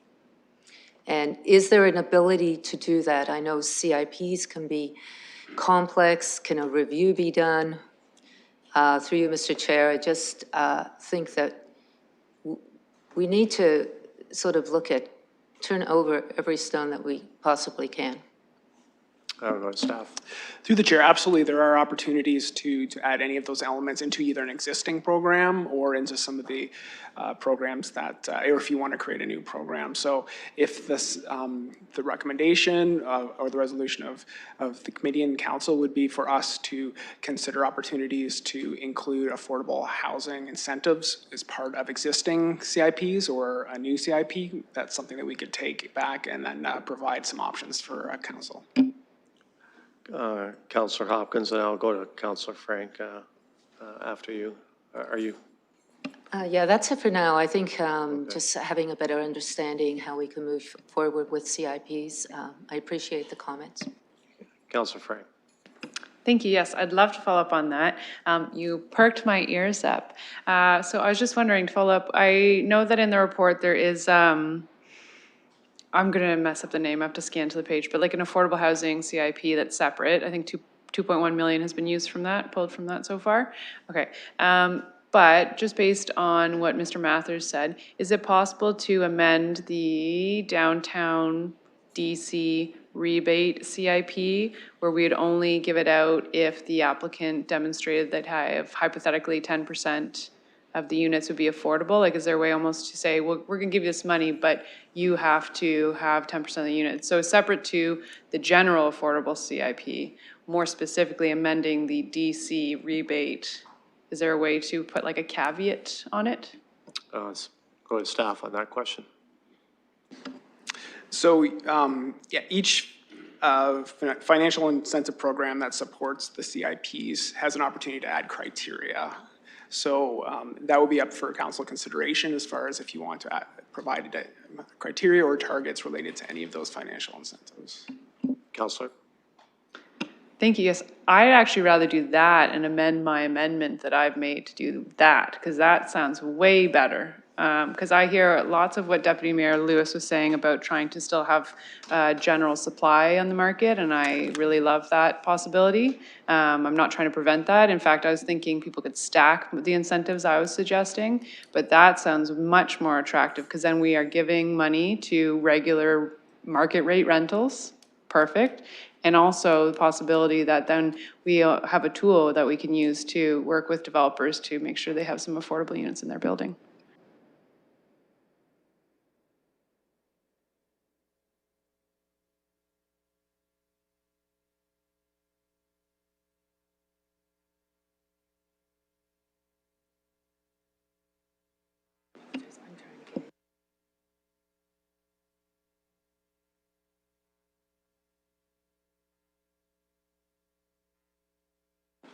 Okay, so the clerk is wordsmithing, and she's going to forward to Mr. Anchula to see if that's works over there. And in the meantime, I'll go to the seconder of the motion to get your okay on the amendment of the amendment. I second the amendment to the amendment, and I see another hand going. Okay. While we're working on that, I'll go to Councillor Tressau. Thank you very much. And again, I appreciate being given the opportunity to speak here, and I'll try to be brief. And I believe that this is relevant to the amendment, and if it's not, just cut me off and I'll bring it back later. I've heard from a couple of speakers today, Mr. John, Sister Atkinson, Ms. Ryan, and the written submission from Mr. Levin that go to the question of affordable housing. My issue with the plan as it's on the table right now, and the amendment might help with this, is I want to see more emphasis on affordable housing, and I mean deeply affordable housing. So I have a few questions. On page 149 of Mr. Levin's submission, he talks about community investment bonds. He says community investment bonds specifically for attainable and affordable housing creation. And in the next sentence, he says shared equity appreciation lending that allows those with modest incomes to afford a down payment. Now, I'm wondering if these are, and I'll break this up and deal with Ms. Ryan's questions later, but I'm wondering if these are things that can be accomplished through this program, and if so, could we broaden some of the things that will be going to evaluation under the business plan? Because I think these are really worthy ideas. So, Councillor, I'm just trying to keep it on the amendment right now. Would the answers to these questions help you? Like, you're not voting on the amendment, but would help like committee members, I guess, in their deliberation of the amendment, because you could bring those questions, after we deal with the amendment, to another portion of this conversation. I'll certainly defer to the chair and the clerk and other members of the committee on this. Thank you. Okay. I think what I would prefer is after you deal with this amendment, I think you bring up good points, but I think that might might lead committee members to bring forth maybe other amendments as well on this. So if you're okay with that, Councillor, that's the direction I'd like to go. I understand your intent, and I don't want to disturb that. You okay? Okay. So let's just keep with the amendment. I see the mayor has his hand up, so I will go to the mayor on the change or the amended amendment. So I don't know what the language is yet, but I need to add some context to colleagues on this, because I think I agree with everybody's intent here, but I'm going to have a challenge with us boxing ourselves into a corner that may impact opportunities. So a couple of things. First, I am fully supportive of the idea of a stacking program. It was something I actually put in my platform when I ran about, let's see if we can use some of our development charges waiver programs to get more affordable housing in the city by not only having development charge waivers, but maybe make them more lucrative when they've got an affordable component in that. What we have to do is find the point at which we create it being lucrative enough that it actually shifts into the creation of affordable units, because people don't have to access a development charge waiver program. They can proceed without it if they want to. So we actually have to find the part that incentivizes. And I know I've spoken to Mr. Mathers and his team about this because this is very important to me, not just in the downtown, but in the primary transit areas as well. Some of the challenges that we'll have with this is we have to find the right level to actually get the affordable units. Then there's two layers that make this complex. One is, the province is going to waive development charges in part on affordable units and attainable units, but they haven't defined what attainable means yet, which in other words, there may be an existing requirement by us to start to waive development charges for some types of units that we would want to align our incentive program with to ensure that it works effectively with what we're required to do through provincial changes as well. Also, the Housing Accelerator Fund has a lot of flexibility to it. And the city is currently in its application, and the applications are due very soon. And I know Mr. Mathers and his team are working away diligently to ensure that we get our fair share of funding. But one of the things we can consider within the Housing Accelerator Fund, which actually gets you the most money when you dive to the deepest depths of affordability within your application, is potentially incentive programs to ensure that we create deeply affordable housing in the city. So if we're not careful and we box ourselves in with a motion at this committee, we're going to lose our flexibility to respond to how the province defines attainable and affordable. We may box ourselves in on our application to the Housing Affordability Fund.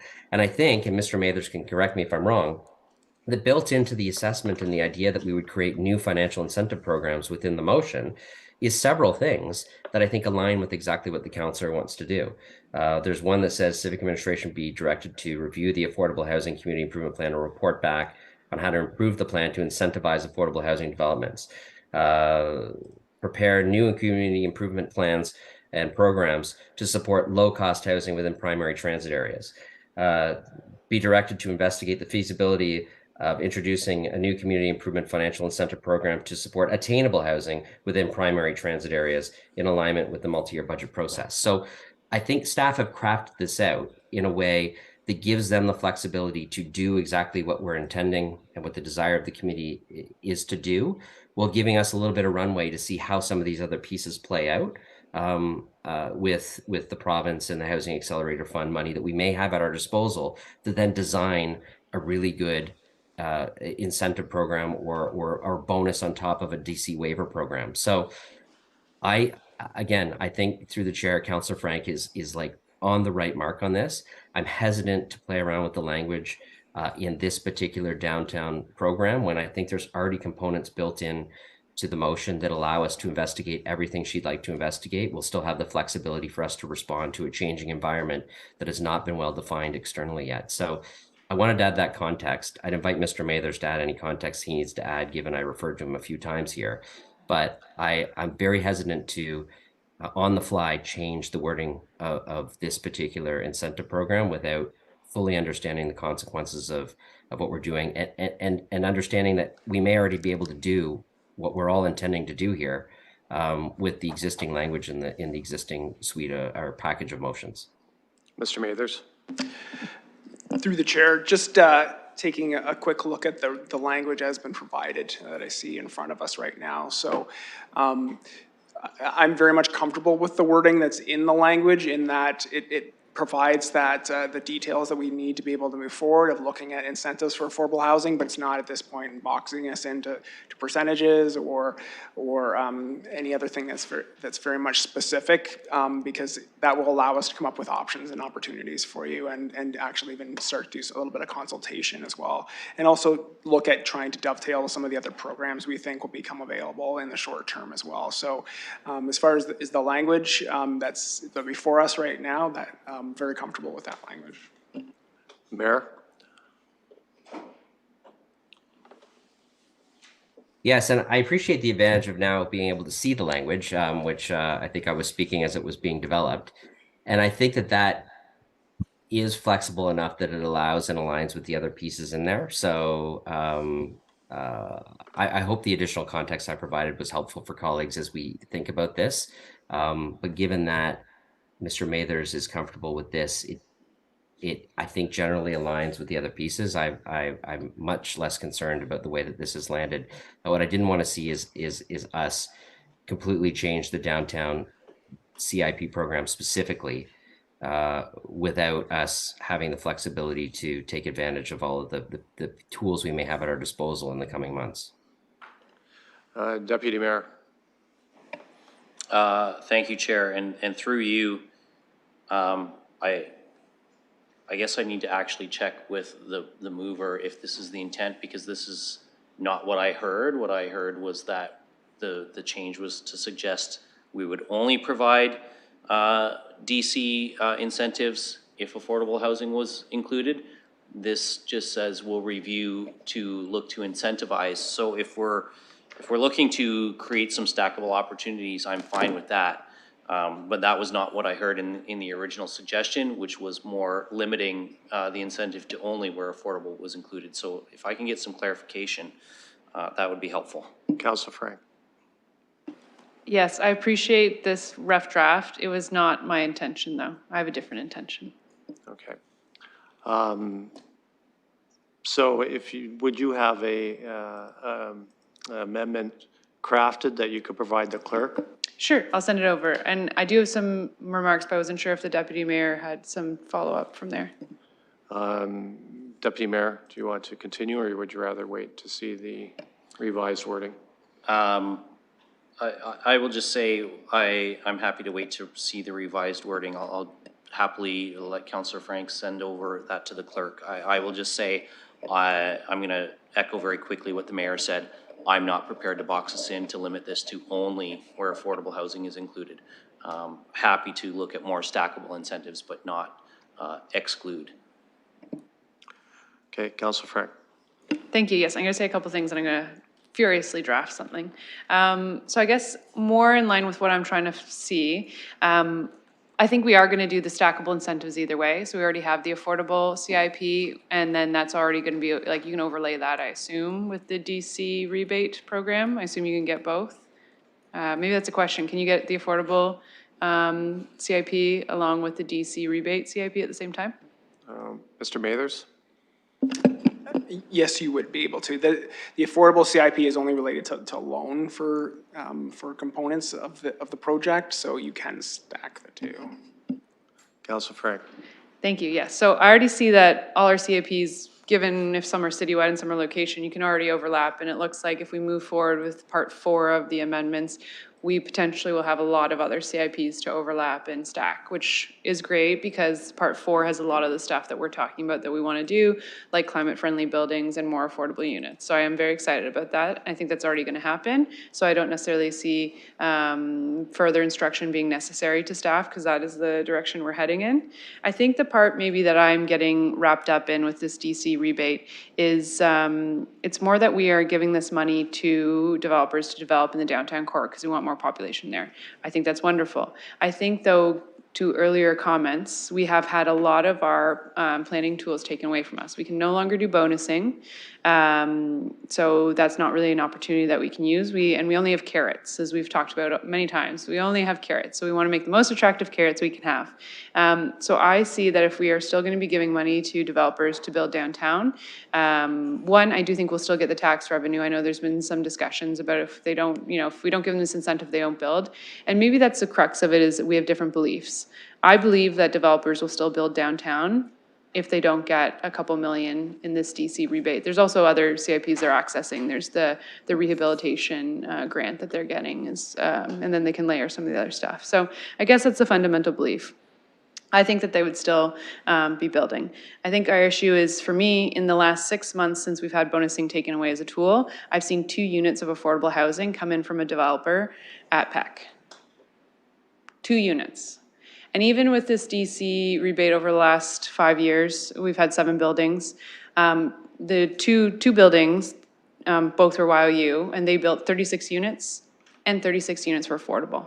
So I guess I'm struggling to understand how we can have nonprofits who are able to have affordable units. In fact, entire buildings that were 100% affordable. And I understand that they get grants, but we don't hold the same standard to developers. And in that area, so with those 7 buildings, the remaining 5 are for fairly large, in our standards, developers. And they built almost 1,500 units, 0 affordable. And I know that is not the purpose of this rebate, is not to build affordable units. But if we have the opportunity to have the discussion with the developer that if you want these DC rebates, you need 5 or 10% of your units to be affordable, and then on top they're layering that on, I think that is a wonderful opportunity. It will still be stackable. And it is one of the only tools potentially that I've heard of that we can have where we have to compel somebody to have affordable units. And I think that's a really important tool in our toolbox that we've lost. And it sounds like we can have it back. So I would like to craft some language. I'm going to shoot over to the secretary really quickly and follow the pathway of trying to have another opportunity to have that discussion with developers to include affordable units. Okay, if you could please do that. And once that is in front of us, we can discuss that again. Councillor Hopkins. Yeah, thank you for allowing me to speak again. First of all, I like carrots. I like incentives. And I'm also concerned, the mayor did raise a good point about boxing us in. And that, is a concern. But having opportunities and more tools in our toolbox, I'm pretty sure can help our true affordable housing concerns. So with that, Mr. Chair, just back to staff when it comes to any concerns around if we go forward, and I know Councillor Frank is working on the motion, still need to look at that. Any concerns around if we say yes over here, does that automatically say no over here? Just some comments from staff around that. Mr. Mathers.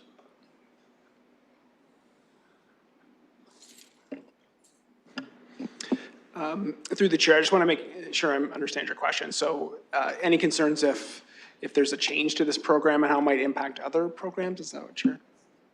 Perfect. So one of the big driver for what we brought to you today is that consultation that we've had with the development community.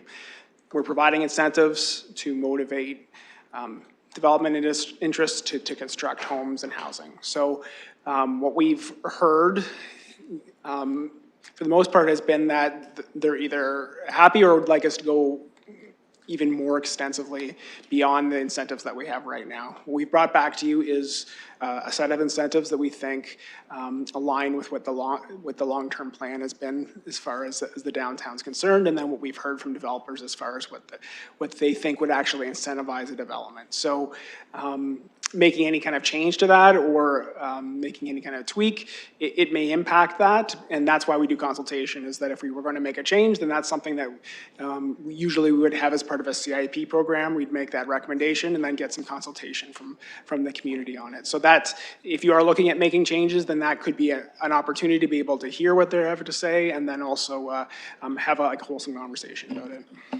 Councillor Hopkins. Yeah, so there will be still consultation, and I know we still don't have the motion in front of us, but it's not as if we're making a decision right now. There's more opportunities to have further conversations. Just wanted to get that correct. And I see Mr. Mathers maybe having another comment. Mr. Mather? It really comes, through the chair, it really comes down to what the resolution speaks to. Some of these changes could happen right away that we've suggested, and some will be for us to go back and look at making tweaks to CIPs and then bring something new to council. So it would depend on the resolution. Next, have Deputy Mayor Lewis on the speakers list. Thank you, Chair. As I was listening to folks talk about this, one other point came to mind that I think it's really important to share. There was some talk about the number of affordable units that have been built in the last 5 years. There's been some statements that they'll build anyway because the market is attractive right now. I've spoken about this at council with regard to another report. I've spoken about this in the media. I know that we look back with rose-colored glasses on bonusing, and I would say that yes, bonusing was better than what we have now, which is kind of a void while we still await some provincial regulatory framework to be implemented. But let's not forget, and I was part of this committee for 2 of those 4 years, the number of affordable units we got through bonusing agreements in the last council that were never built. There are a number of properties in the core area that received new zoning under a bonusing condition for affordable units. And those affordable units do not exist today. Whether that is because the push was too much, and we've created a situation where it's no longer economically viable for the proponent to move forward, whether that's simply some market forces and the ability of the proponent to move forward. Some of those properties are actually up for sale right now, looking for somebody new to take on the bonusing, even though affordable units were promised. So we have to, when we talk about affordable housing, keep in mind that although we should be asking for what is reasonable and trying to get the best bang for our buck, there is a point, and I heard a lot about the balance, and that's the thing. There's a point where we ask for too much, and the result is we get nothing. And whether that's through a CIP program, whether that's through a bonusing program under the old bonusing regime, there are multiple examples of that in this city where we have vacant properties, or we have surface area parking lots that have been approved for residential development with affordable units in them that are still surface level parking lots. So we can't equate the fact that asking for it means we're going to get it at the end of the day. In some cases, they will walk away. They won't build. They'll just put the property back on the market and see if there's a taker to build it, or perhaps even come back and ask us for different zoning yet again. And now that we're in a regime where we don't have bonusing available to us, they could potentially come forward with a zoning request that includes no affordable units. And so we have to be very cautious of asking for the moon and ending up with nothing in hand. That doesn't mean we shouldn't ask for maybe getting into the air or getting into orbit, but we have to be cautious that there is a point at which we will end up with nothing, and we'll continue to see surface area parking lots where we'd like to see housing. So as I thought about the previous surface area parking lot discussion, I also thought about some of the ones that if we walk outside this building and look at, there's still surface area parking lots, and there should be affordable units there. So something for people to take into consideration. Okay, I have Councillor Pribble next, but I just want to go to Councillor Frank to see if we have a motion. Okay, so if we refresh our screens, we can see what the amendment is at in its latest.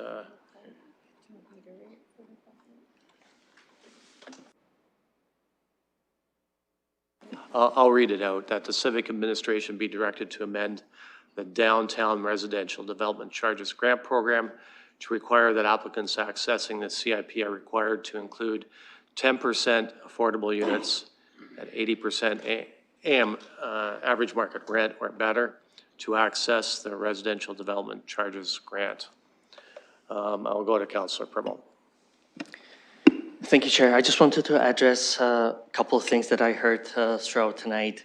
And one of the things that was made a statement that if we don't incentivize developers, they will probably, or there's a good chance they will still build downtown. Currently, there are developers right now, because money is expensive, interest rates are high, that already are stalling their developments currently.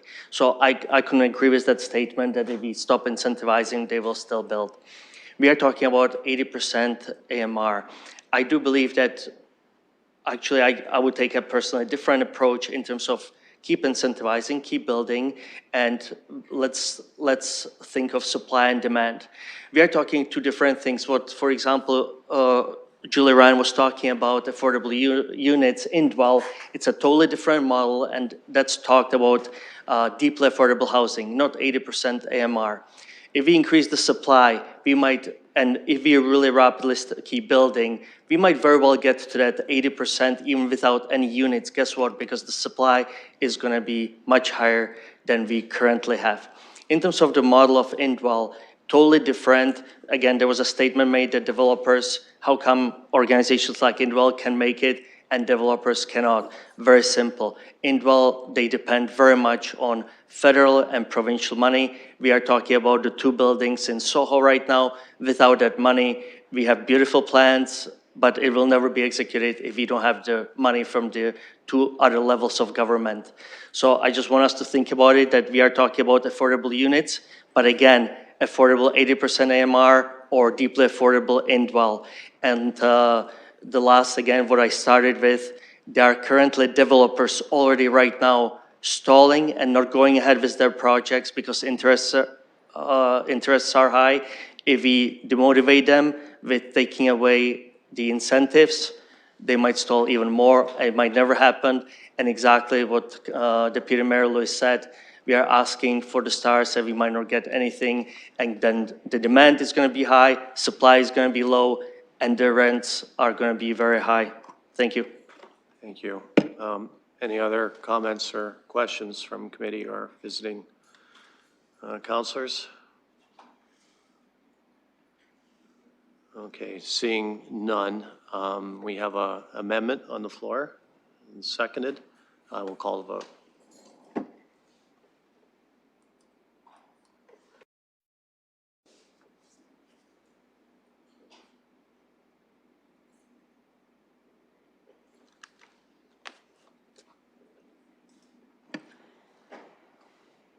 Closing the vote, the motion fails 2-4.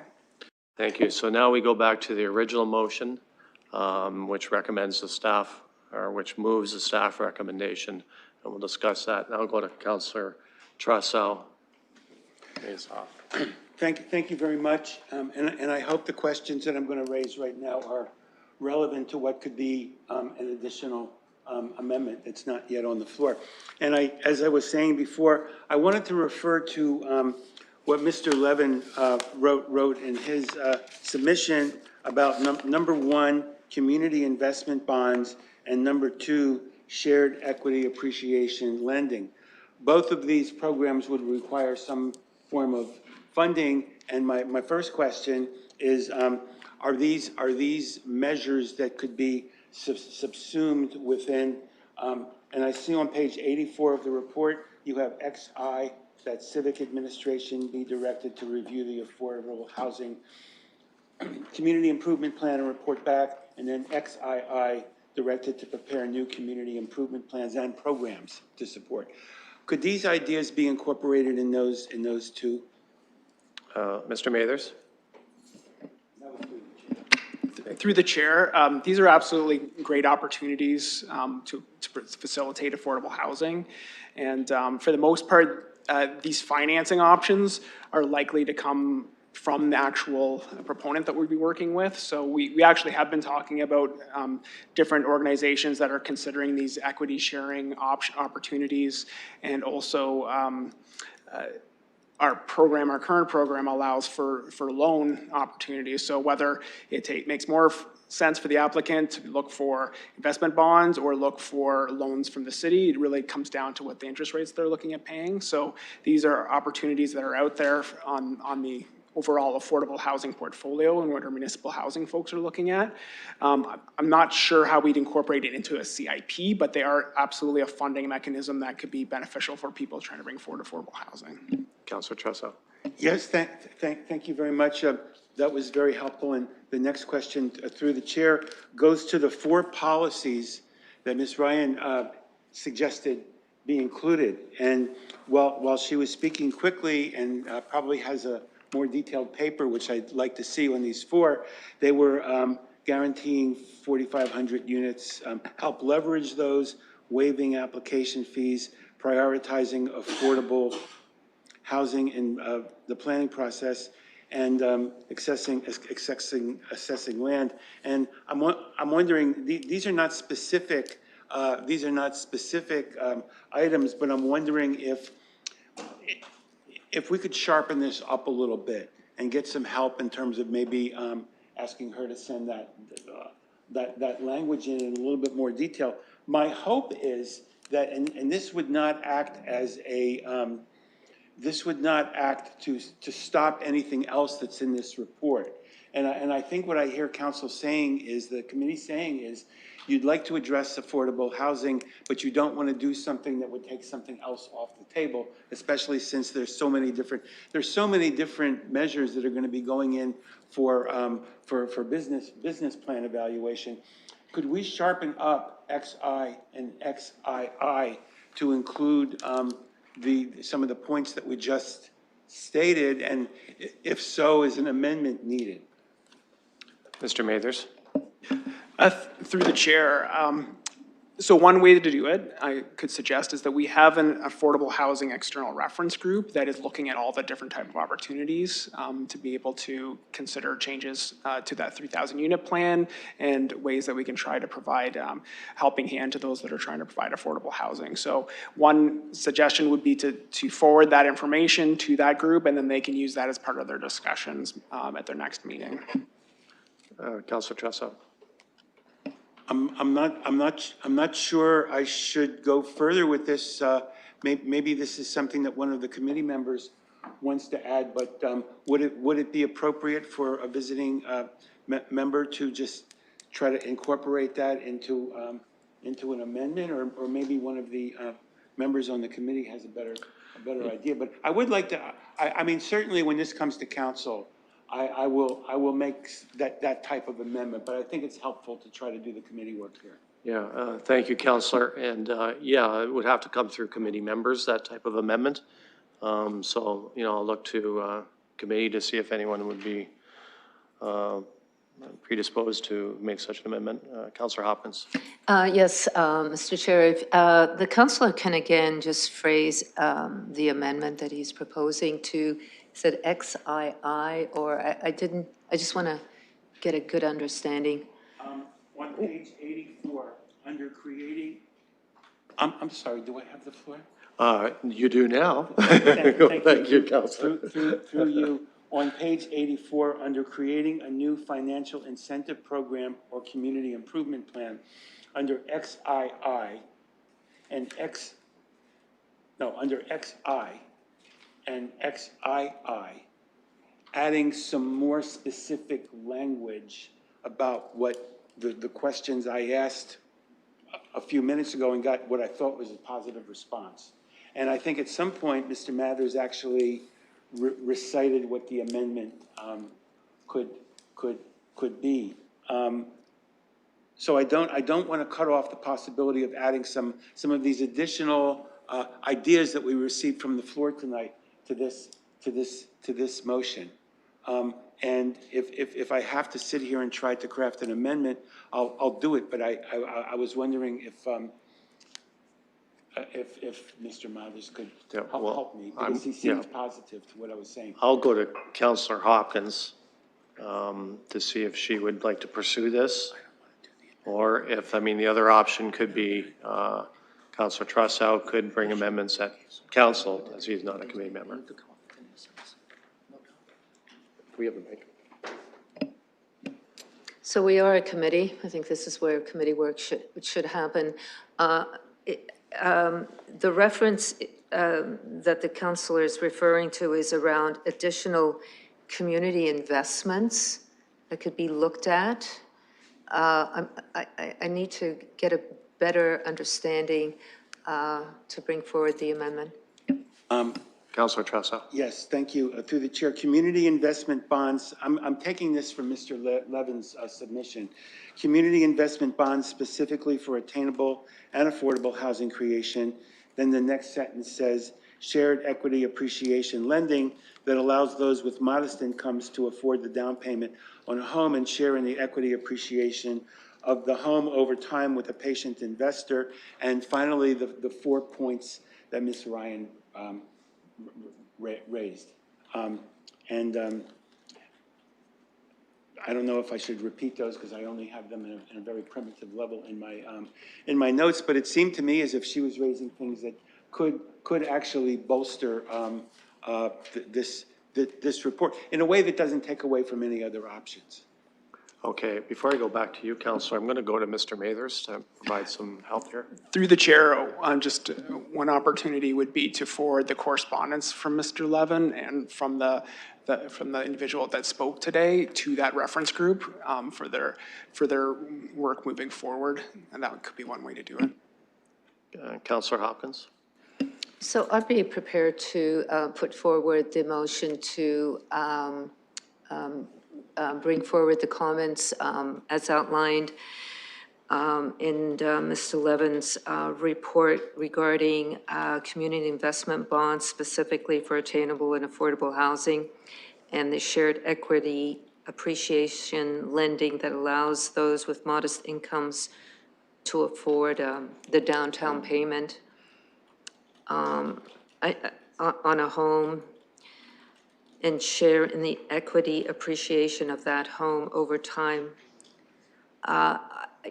You know, I'm not sure of the name of the group. Mr. Mathers, if you can say the name of the group for their comments or suggestions, I'm not sure. Mr. Mathers. Through the chair, the group is named the Affordable Housing External Reference Group. I know the clerk is madly typing, so I'm trying to give her some time. While but, that is going on, Counselor. So that would be have- an amendment, sorry, Okay. Mr. Chair, to the XI. It wouldn't be XII, it would be XI. Okay, so maybe what I'll do is while the clerk is crafting that, I've got two people on the speakers list. And if they're comfortable speaking to this before we see the amendment, I'll have them go ahead, come back to the clerk, and then see if you have a seconder and kind of go from there. Okay, so I've got. Chair, sorry to interrupt, just a point of order on process. If we're talking about referring Mr. Levin's comments, and I think there was some consideration for Ms. Ryan's comments from Indwell as well, to the External Housing Reference Working Group, I wonder if that's actually an amendment to the main motion that's on the floor, or if that's a separate motion directing the comments from the PPM to be forwarded to the External Housing Group. I think we're muddying the water a little bit by trying to make an amendment. I think it's actually a separate motion to an external body. Let me confer with the clerk on that.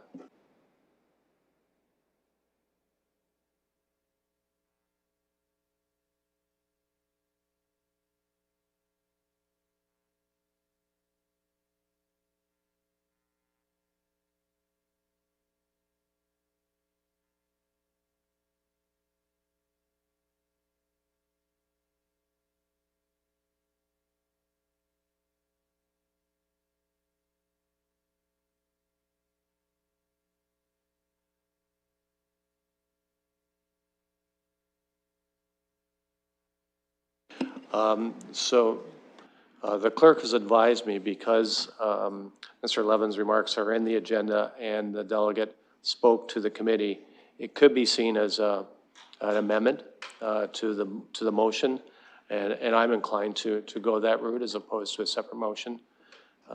So you get a point of order there, if that's okay? Okay. I will go to Mayor Morgan. We are crafting the motion right now, or the amendment right now, Mayor. So if you would want to wait till we have the motion or the amendment in front of you, that's fine. Or you can, you have the floor now. No, I'm good because I'm hoping that this will change some of the language. So here's what I'm supportive of, and I'd be willing to second it if it goes this way. In the main direction, we're contemplating the development of new financial incentive programs. Councillor Trosau made reference to them. I made reference to them. The ones particularly around affordable housing, I think we're all very keen on as a committee. So I think an amendment that says basically that, direct staff that in the development of the new and financial incentive programs, I don't know if we need to be specific to the clauses that they're there, that the Affordable Housing External Reference Group and maybe the Housing Supply Reference Group consider the comments made at the PPM on these matters. So in other words, what we accomplished through this is we're moving forward with the development of new incentives. There were some great comments made. That involves some discussion because remember, the goal of this is to actually incentivize. So someone has to do the analysis to say, here's the level and here's the program within its design framework that will actually create the incentive that will achieve the goal that we want to achieve. We're not going to figure that out tonight on the fly. So I'm fully supportive of seconding something that will refer the comments from the PPM to those groups and direct staff to work with those groups with the development of the new incentive program, relevant financial incentive programs, which I expect they would be doing anyways, based on Mr. Mather's comments. And then I think it captures what Councillor Trosau and even Councillor Frank and some others are trying to do. And it's pretty clean. They're going to be working on it. They're going to develop hopefully a program that actually produces the result that we're hoping to produce. And because this can be done a million different ways. What we want to do it is the way that's actually going to create the result that we want to see of creating more affordable and attainable housing. Okay, thank you. I had Councillor Ferreira next on the, the councillor or the clerk is. Please go ahead, yeah. Through the chair, if I can please read the recommendation. XI, the comments from S. Levin dated June 9th, 2023, and J. Ryan's verbal comments provided at the public participation meeting be forwarded to the Affordable Housing External Reference Group and the Housing Supply Reference Group for their consideration. Okay, if Councillor Ferreira, if you're comfortable with me going first to the mover of the amendment to see if she's good with that wording, or if you would like to speak right now, I will give you the floor. Let me know your wish. Thank you. Through the chair. I just wanted to get this in there. It's not necessarily to this portion, just because I'm running out of time. I have an AGM to go to, and I'm going to be late in like 2 minutes if I don't leave. But I just wanted to first commend Councillor Frank and her efforts to just expand on our toolkit and the discussion that we've had here. I really appreciate seeing that. And if we don't necessarily see anything come out of it today, I know that this discussion is not done. But I did wanted to just throw in a request for one of the committee members to possibly consider throwing another motion, which I know has nothing to do with what we're talking about right now, but just because I'm running out of time. I did have some discussions with some constituents around for the actual boundary itself on the boundary portion for the CIP.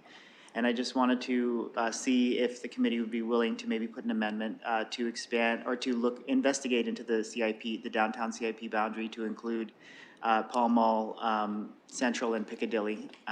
So that's really what I wanted to add on after that. So that's what I want to throw out there, and hopefully you guys can have that discussion and possibly throw that on. If not, I will bring it to council. But that's really what I wanted to say. Okay, thank you, Councillor. And I will go to the original mover of the amendment, Councillor Hopkins. Yes, want to thank the mayor for his comments. I think that is probably the best way going forward.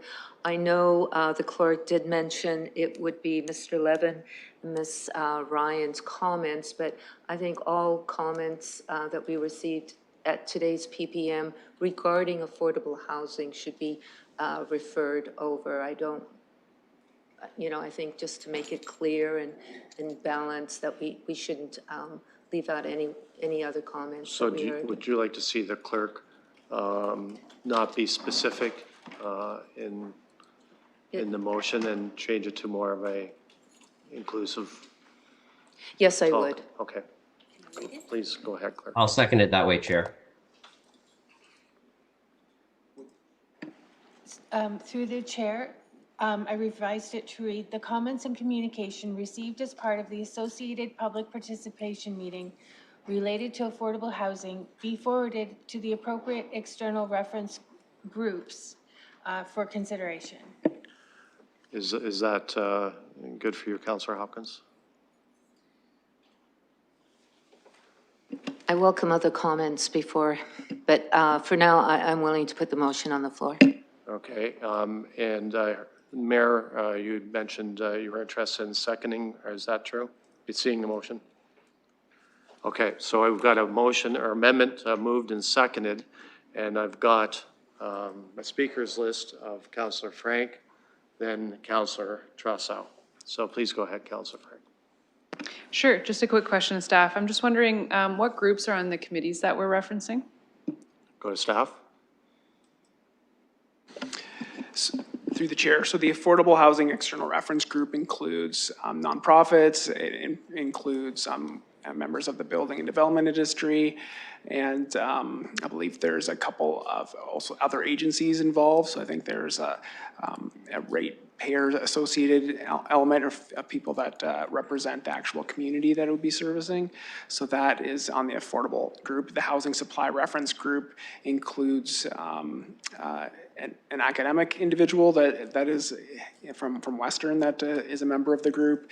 It includes industry personnel and staff as well, so including building and the development industry on that housing supply group. Councillor Frank. Thank you, yes, I appreciate that. I just want to check and make sure that the committees weren't entirely made of the development community, because it would seem, I mean, I appreciate their input, but asking how much incentives would make their pro forma work seems a little, I don't know what the word is. I was trying to think of a good analogy, but I couldn't. And I think maybe that is one of my, again, earlier comments was just about in our inability to completely know how much is the tipping point, because I think if you ask anyone, more money makes any project easier to do. So trying to understand how much incentives make a difference is really difficult. And I think when we're spending lots of money in this area, it's a tough decision to make when you don't know. It's a bit of a gamble. You're trying to find that tipping point. I did have one other question for staff, and I'm just wondering if there has been an ROI done on the increase in taxes that we get from the developments that are being done. So I understand, again, to earlier Mayor Morgan's point that we wouldn't be able to pay back the DC if we didn't have the taxpayer money that the building created. I'm just wondering if we're spending $100 million or however many are allocated to that program, do we ever see that return? Do we make 25 million in new taxes in 5 years if that ROI has been done? Mr. May, there's would that business cases show that that return that the councillor is speaking to? Through the chair, how it works is that the first 10 years of tax supports the development charge element. So then anything beyond that 10 years would then feed into tax moving forward. So anything beyond the first 10 years would be that return. Councillor. Thank you, that makes sense. Councillor Trussell. I understand making this more inclusive and including some of the other comments, which included comments from Sister Atkinson and also Mr. John and perhaps others. I just want to make sure from Mr. Mather, if I can ask through the chair, if we take out the reference to those specific points, will your working groups understand what it is we're talking about without that being in the motion? Mr. Mathers. Through the chair, absolutely. I'm the chair for the Housing Supply Group, and then Matt Fellberger, Director of Municipal Housing, is on the other group. So I've actually asked him to go back and look at the conversation that was here today, so that will be transferred to that group directly. Councilor. Thank you. That satisfies my concern. Okay, thank you. So we have an amendment, and it's been seconded. Any other comments or questions before I call that vote? Councilor Frank. Thank you. Sorry, just to hop back on this. Is this about the referring stuff back to the committees? Correct, that's the amendment. And if you'd like, I can have the clerk read it. I think if you refresh your screen, you can see it.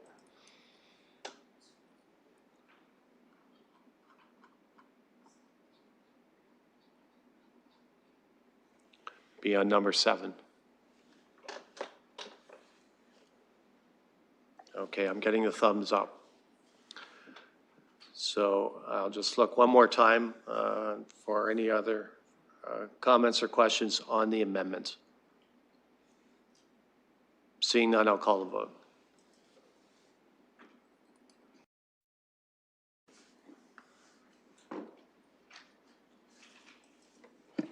Closing the vote, the motion carries 6-0. Thank you. We still have the main motion on the floor and seconded. Councilor Ferreira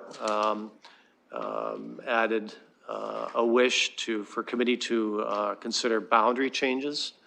So I'll look to committee members or others to touch on that if they so wish, or if not, we can just deal with the main motion. Councilor Frank. Thank you. Yes, he sent over some of the language just before he had to leave for an AGM. I think they're talking about the Blackfriars Bridge, so that'll be back tomorrow. But I'm not totally sure what his intent is, other than, I mean, these are 3 streets. I don't know how far it would go from the downtown core, but I maybe want to ask staff if they have an understanding of how far this boundary review would be. Go to staff on the question of the proposed boundary changes. My understanding is that the proposed boundary change would be to the portion of the downtown CIP boundary, taking in those streets east and west of the existing boundary line. So it's approximately 24 more properties that would be eligible from my calculation. Councilor. Thanks, yes. And if this moves forward, would it be simply that staff are reviewing it, or would it be that we're directing them for sure to expand the boundary? My understanding is you'd be basically, you'd be requesting that we review the boundaries and consider adding those streets in the motion that he has. So yeah, we would need direction to do that. Councilor. Thanks. Maybe I'll leave it to some of my colleagues to ask some questions. Okay, so I've got Councilor Hopkins, followed by the Deputy Mayor, and then Councilor Pribble on the list. Yeah, I do have a question for you, Mr. Chair, to staff. So as we look at the core, knowing it as the downtown, the midtown, and the east, is there a CIP for the midtown, I guess is my first question. And does this area, I'm just trying to think of it in the map, is it to the north? And would it, if a CIP was going to be done for the midtown, would it encompass this area? Or not? I just need more information. Through the chair, the motion that Councilor Ferreira was referring to would expand the northern part of the downtown CIP, which is almost coincident with the core area CIP. That's the first question I think you asked. And then the second one, is there a separate midtown CIP? No, there is not. Councilor. Okay, I'll go to Deputy Mayor. Thank you, Chair. So I'm reluctant to hesitate to support even seconding a boundary change motion with the little information we have. And in particular, when we're talking about the downtown CIP boundary, I wonder if staff could comment briefly, because I know Councillor McAllister has been waiting very, very patiently to speak to the main motion, as to whether or not there is some alignment between the current CIP boundaries and some of our downtown boundaries with regard to planning.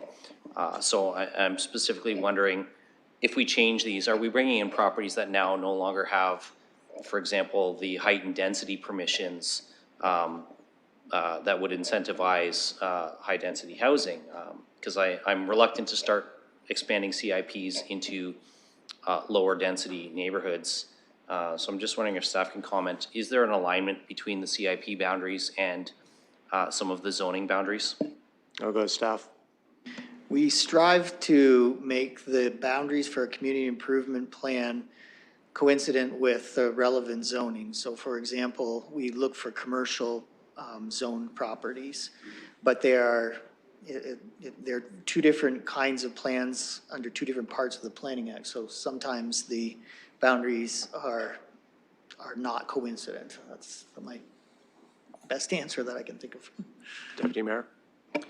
Thank you for that, and that's fair enough for now. Without more information, I don't want to start asking staff to do work. I realize the councillor has, maybe has some ideas that he did not have time to express and flesh out tonight. I hope that he takes the opportunity to meet with staff, and if there's a specific motion that they want to craft or that he wants to craft with staff's help and come back with, I'd entertain it then. But I don't have enough information to start directing boundary change reviews, and I'm frankly hesitant to start down a slippery slope where every CIP is going to have a neighborhood come forward and ask for a boundary change so that one more street can be included in the CIP area.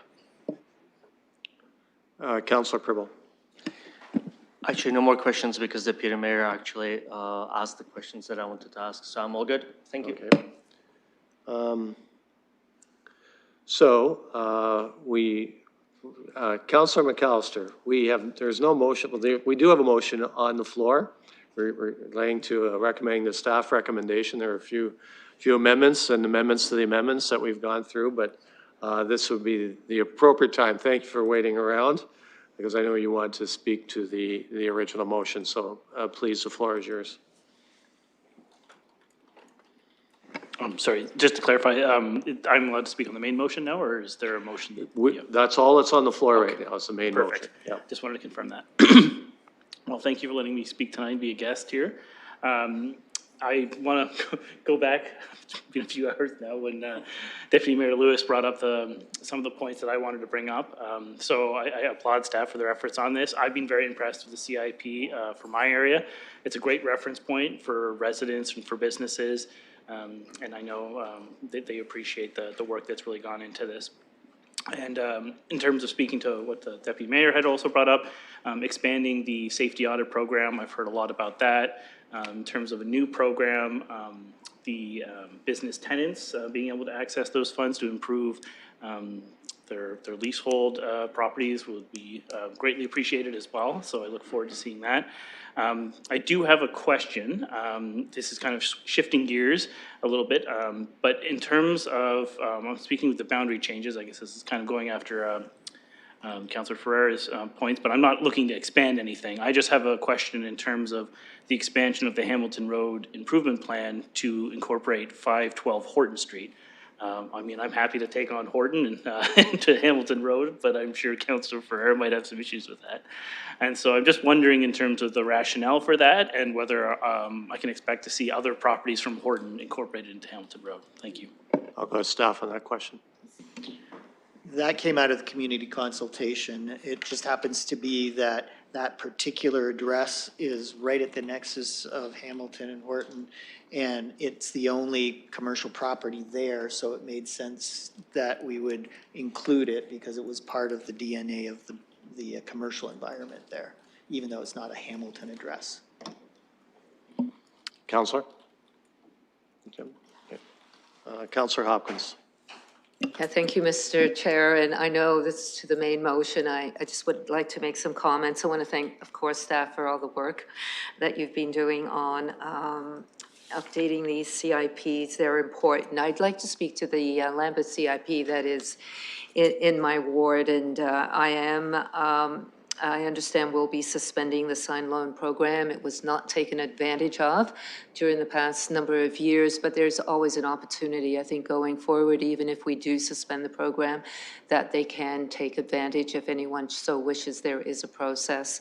I am pleased to see that the facade program still exists, and I just want to make a comment around the new financial incentives, which is I think D13.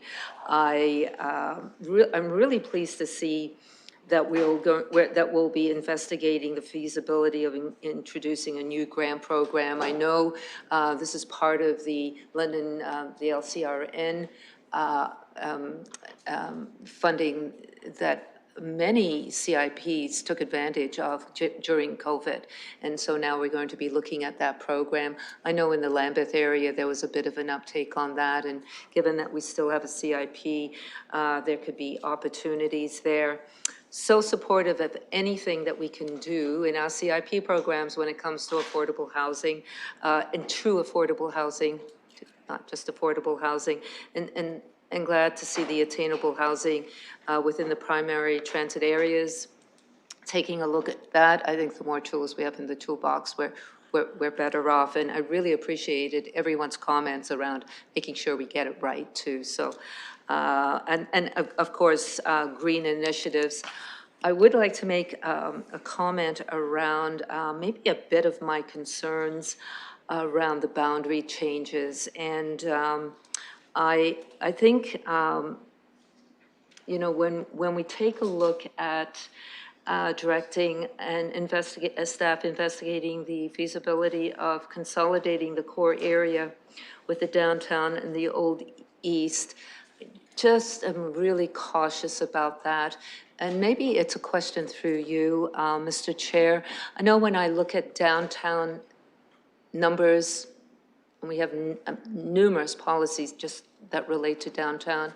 If we do that consolidation, are the metrics therefore going to change about investments and what we do in the downtown, which is to me very different to what we do in the old east, will change if we do that consolidation through you? I just want to have if we're going to go through with this, are we really changing all of the numbers that we've known about downtown? I'll go to staff on the implications of these changes. That would come back to you in the report on the feasibility of consolidating those core areas. My hunch is that if you are going to amalgamate them, you're going to have to look at what the core improvements are that are desired.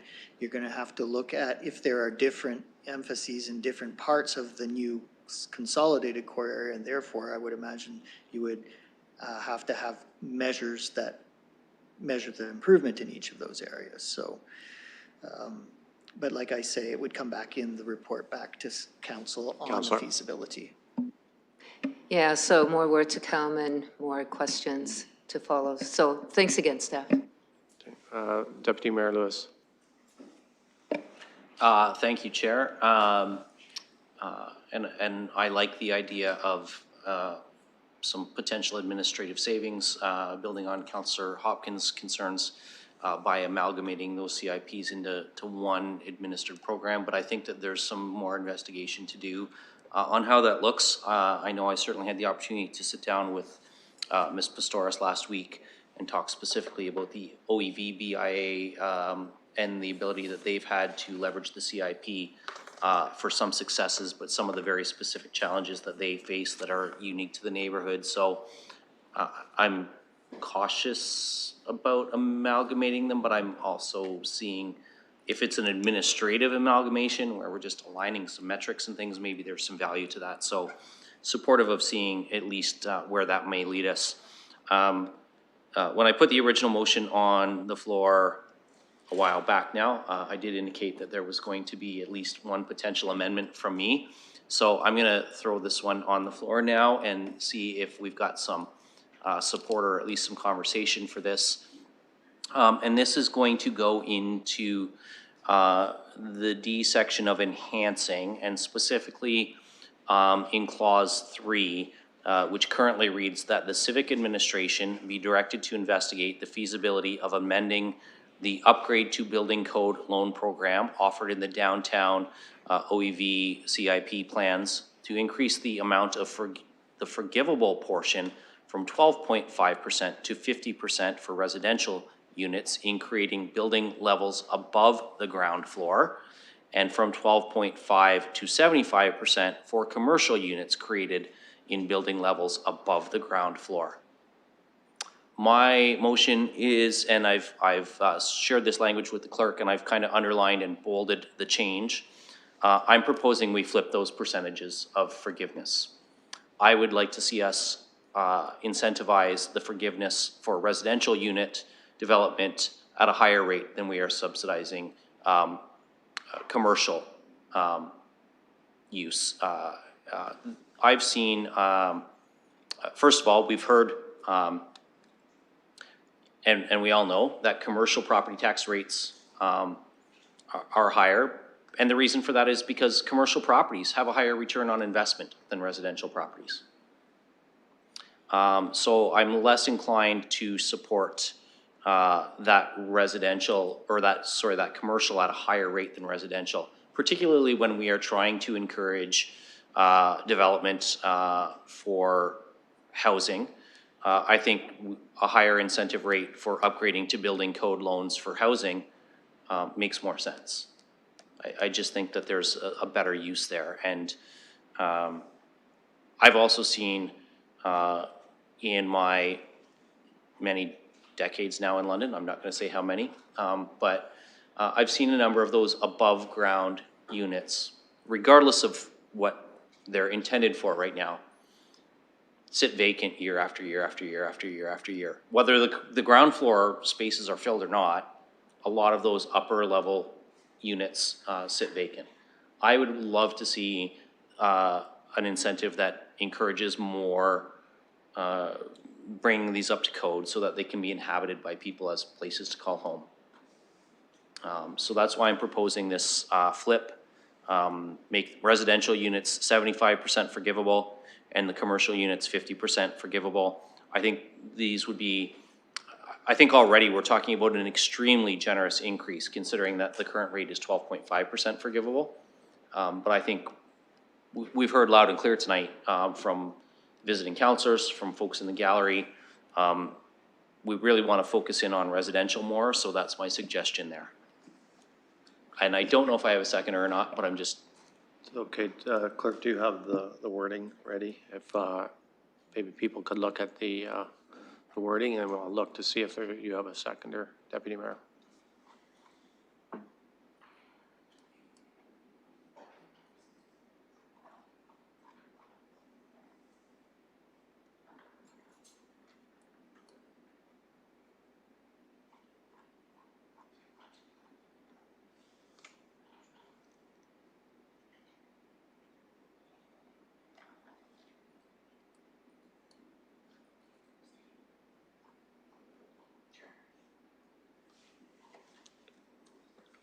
While we're waiting for that, I don't see it.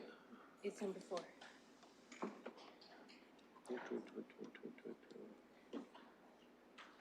Oh, yes, okay, it's number 4, you'll see it there. Councillor Pribble, did you have a comment? Just through the chair to the staff, what is your opinion, feedback on this, and also the financial impact? Because I would imagine it would be higher now in terms of hitting the budget numbers. Councillor, before we get to that question, I want to see if we have a seconder first for this motion.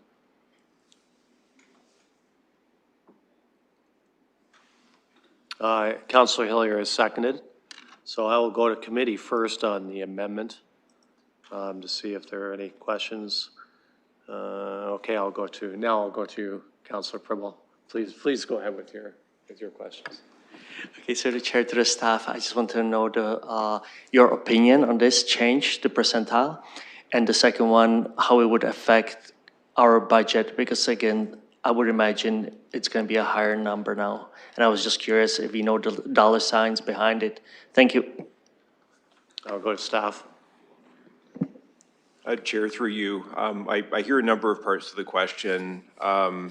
The primary driver behind the determination of percentages that were put forward and why one percentage was put forward higher than another percentage was based on recent historical applications. And we really haven't seen a lot of uptake in terms of improvements to upper floor commercial properties. So the market seems to be indicating that it may have a larger barrier to entry for commercial conversions, which is the reason that the dollars were set to that level.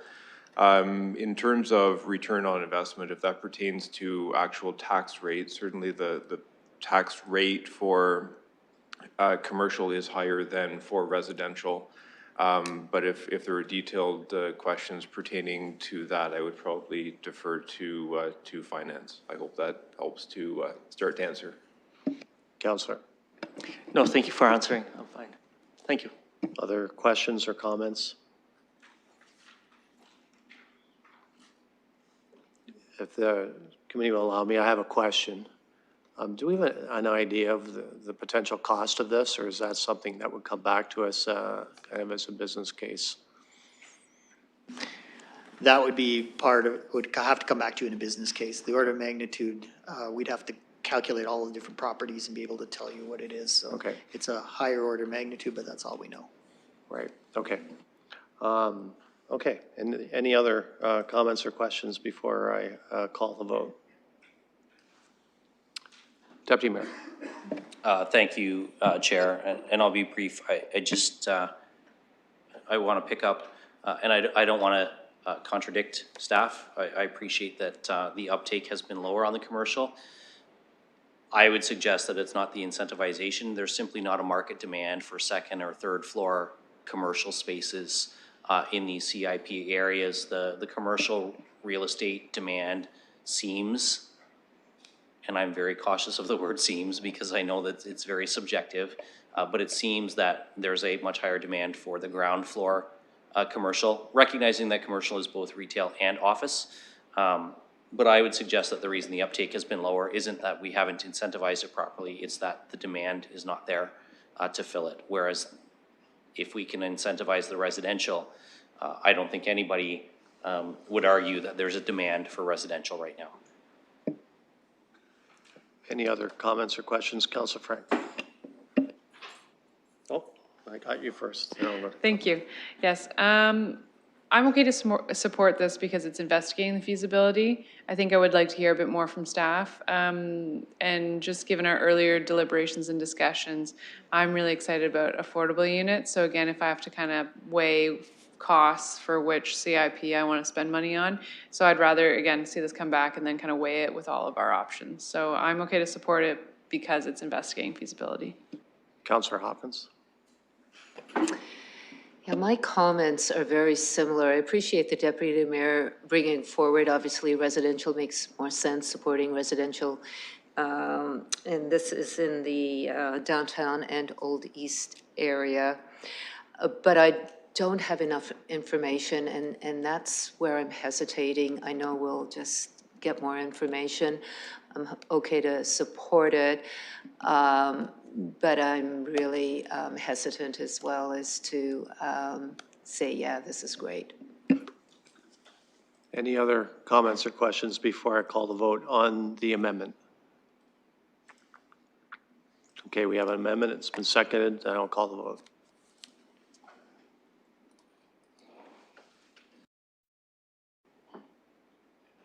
Closing the vote, the motion carries 6-0. Okay, we are back to the main motion. Any other comments or questions? And we'll look to Deputy Mayor Lewis. Thank you, Chair. And I know that this discussion's been going on a long time. So I'm going to seek some through you, some assistance from our staff. This was raised much earlier in the evening. Removing or changing the definition for the software digital from industrial. I would like to pursue that. It's a substantive report, and I will be completely honest, Chair, I've lost track of where that change would need to be made. So through you, I'm asking if we can get some guidance from staff on what we would need to change there. Okay, if the staff could give us some guidance of where that lands, so the clerk can hopefully draft an amendment.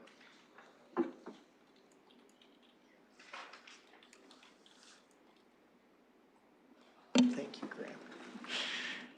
Graham. We could make an amendment to clause A, Roman numeral 2, to specifically ask that the program change to eliminate that definition from the program, not the zoning bylaw.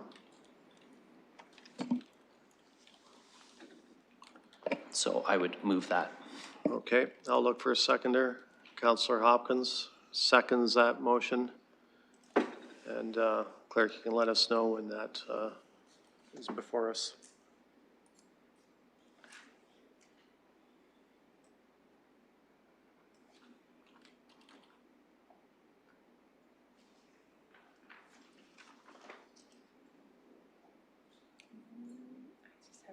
It's number 8. It's not correct.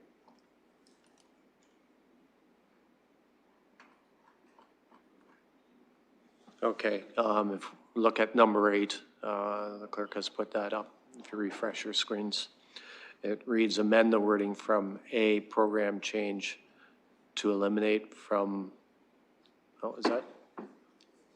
From, I missed.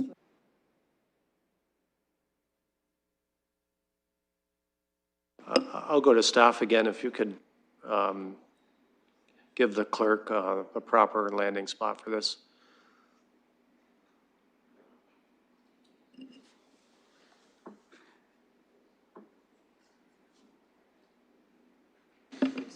Through the chair, we'll provide you just via email some suggested wording.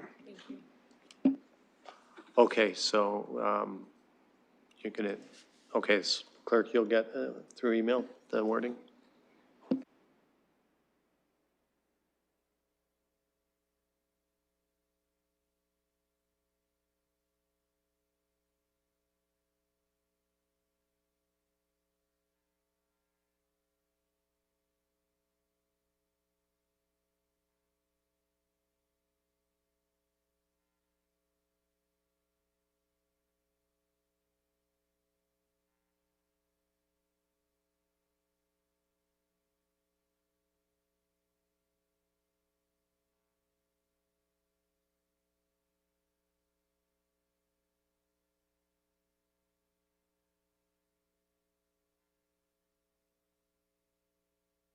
While we're waiting, if any committee members would like to, I think we kind of know where we're going. If anyone wants to discuss this, Councillor Hopkins.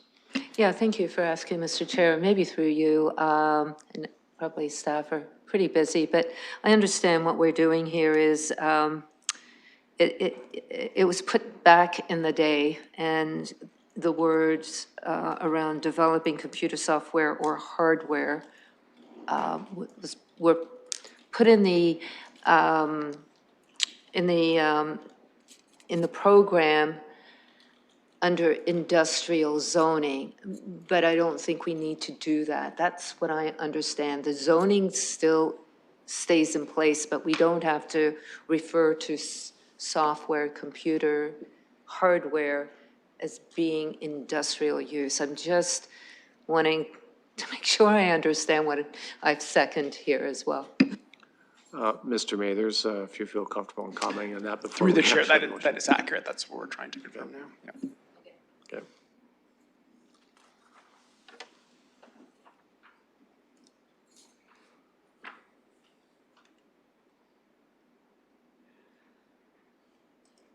Okay, you should have that.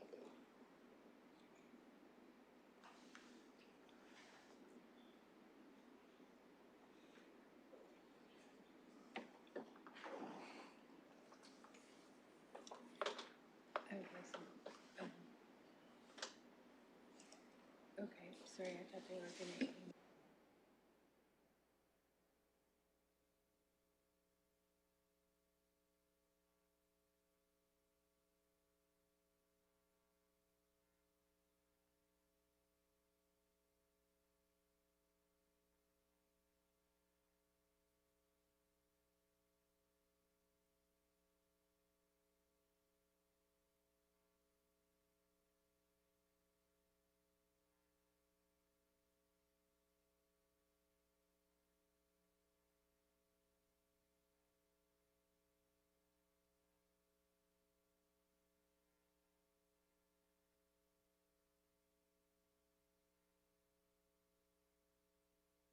Clerk, if you feel, if you ask staff what you're missing.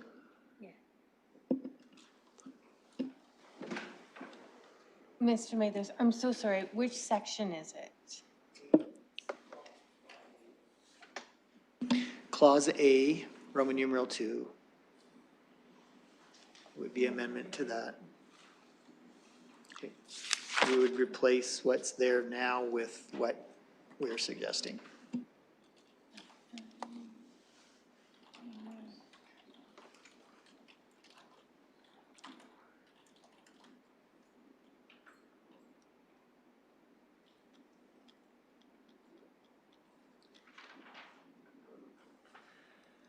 So moving this, enhanced transportation and logistics.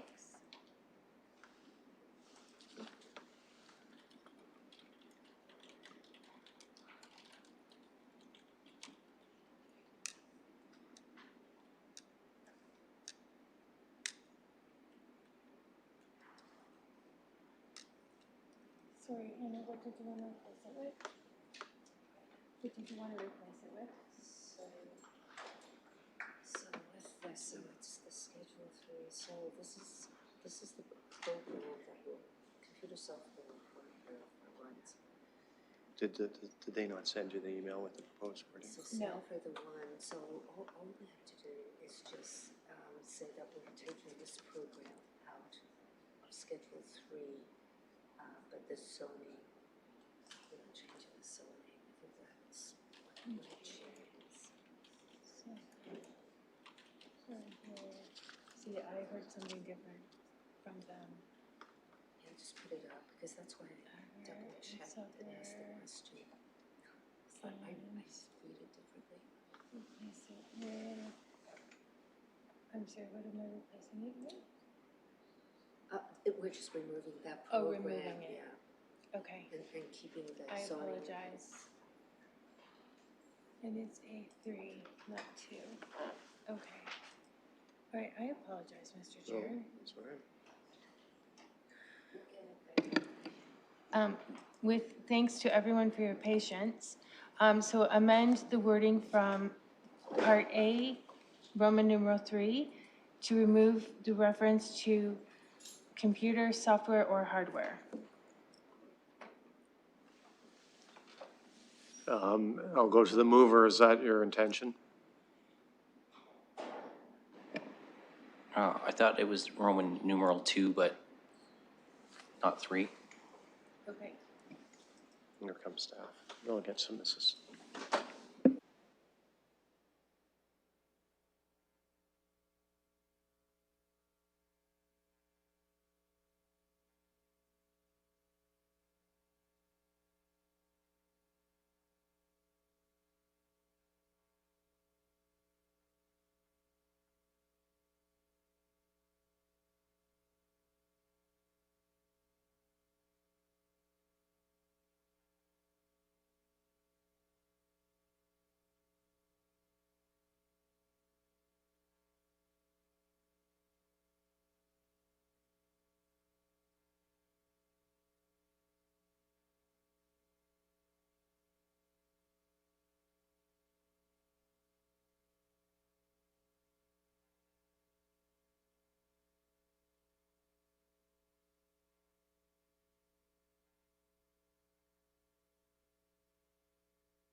Please refresh your screens. I'm going to have the clerk read out the amendment. Part A2, to remove the current wording and replace it with that the community improvement plan for industrial land uses be amended to remove businesses that develop computer software or hardware for license or sale to end users that are on land zoned for industrial uses, and to remove enhanced transportation and logistics. It being noted that enhanced transportation and logistics is not defined as targeted in Schedule 3 of the Community Improvement Plan. I see thumbs up from the mover. And the seconder, are you good with that?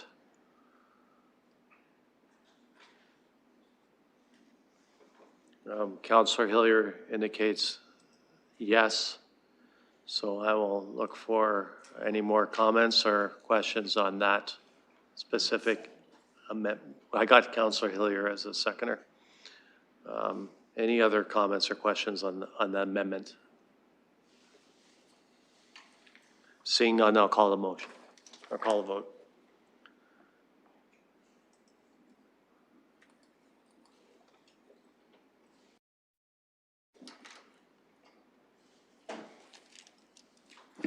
Closing the vote, the motion carries 6-0. So now we're back to the main motion. Any further discussion, comments, amendments? Deputy Mayor Lewis. Thank you, Chair. At the risk of testing staff's patience and the committee's patience, I do have one other potential amendment that I would like us to consider. And it's specifically with regard to, this is in section B, so this is the implemented area, and this is specific to the, sorry, now I've got to come back to the, so that funding for the Industrial Lands Corridor Enhancement Grant Program be suspended in the 2024 to 2027 multi-year budget. It being noted that this program will continue to be approved under the Community Improvement Plan for Industrial Land Uses. I'm going to, perhaps rather than seek an amendment, and I'm going to look for some guidance from the clerk and staff here.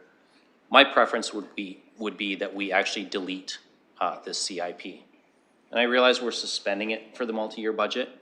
However, should this be needed at some future point down the road, I would prefer that the council of the day and the staff of the day perhaps dust this one off and take a look and bring back something that fits the times. But this is a program that hasn't been used in the 5-year review period. And quite honestly, I'm also mindful of the fact that the discussion we had at the Corporate Services Committee earlier today with the increasing of the per acre purchase price of industrial lands. In my view, there's no need to be incentivizing community improvements along the industrial lands corridor. I think the lands that we have right now are in such good demand and are solid enough that the industry will invest where it sees fit that way. I don't think we need to be incentivizing a community improvement plan for our industrial land corridors. We need to be adding industrial land to our inventory. And I think that alone speaks to the fact that we don't need to incentivize this. It hasn't had any uptake in 5 years.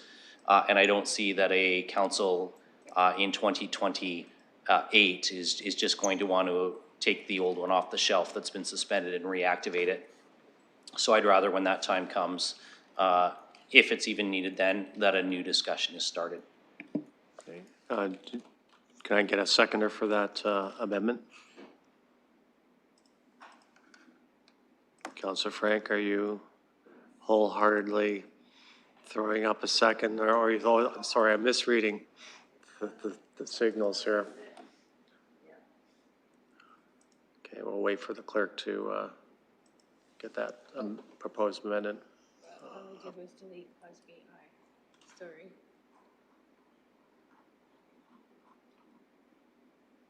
So basically it's to delete clause B1. Councillor Frank, are you seconding that? Go ahead, please, you have comments. Thank you. Could we just have staff comment on that before potential seconding? Yeah, staff, do you want to comment on that? So if you want to remove clause B, Roman numeral I, that's removing a grant program under the CIP, not removing the CIP. The purpose of the grant program when it was part of the CIP was to offer some public incentive to help make the landscaping around the industrial corridor enhanced beyond what the site plan control bylaw might otherwise ask for. So that's what the effect of removing the program would be. That program would no longer be there for that purpose, but the industrial CIP is not being removed, just the program. I hope that clarifies. So I'll just get some clarification here. By removing clause B1, it would remove, we would not just suspend, but we would remove that from our CIP program permanently until put back into place by council? Or do we have to explicitly say that? Yeah, through the chair, sorry, that was my mistake, not to delete clause B1, but to say be deleted or be removed from the industrial land CIP. That's right. So Deputy Mayor, do you see where we're going on that? Yes, so the language would just change from be suspended to be deleted. So you see that, okay.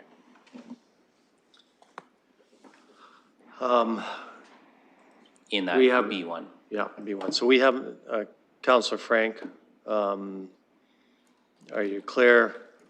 We don't have a seconder yet. Your gravity is keeping the arm down. I think you've got Councillor Hillier. We got Councillor Hillier has seconded that. So now I will go to you, Councillor Frank, for comments or questions on the motion. I like enhanced landscaping, but it sounds like no one's using this, so I'm okay to delete it. Okay, Councillor Hopkins. I'd like to know a little bit more before we delete. I understand a suspension, it's not going to be used for the next 4 years. So the process after the 4 years, what does that look like? I'll go to staff.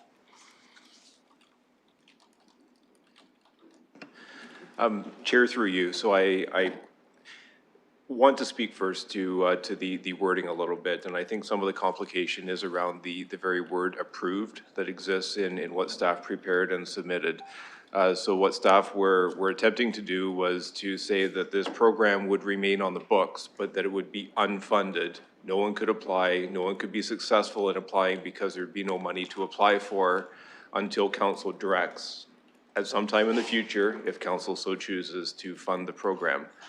The benefit of suspending the program and suspending it throughout the upcoming budget cycle means that the program does still exist on the books. You don't have to go through the entire community consultation process to decide on recreating it because it still exists. It's just dormant indefinitely because there is no funding associated with it. So I hope that provides a little bit of clarification. I am wondering if the word approved is what's leading to some of the questions around this one, and if so, we're happy to put our heads together at this table and see if there is a synonym for that improves clarity, but the intent from committee might be different than just changing one word. Councillor? Yeah, I'm just, I'm not sure what we're trying to do here by deleting it, because as we suspend it, there's no money that's going into it. I think there's probably a mechanism that if someone does want to go to and do enhanced landscaping. And I recall a couple of years ago, the conversation around some of these industrial lands that there was not enough trees and not enough sort of landscaping to create that.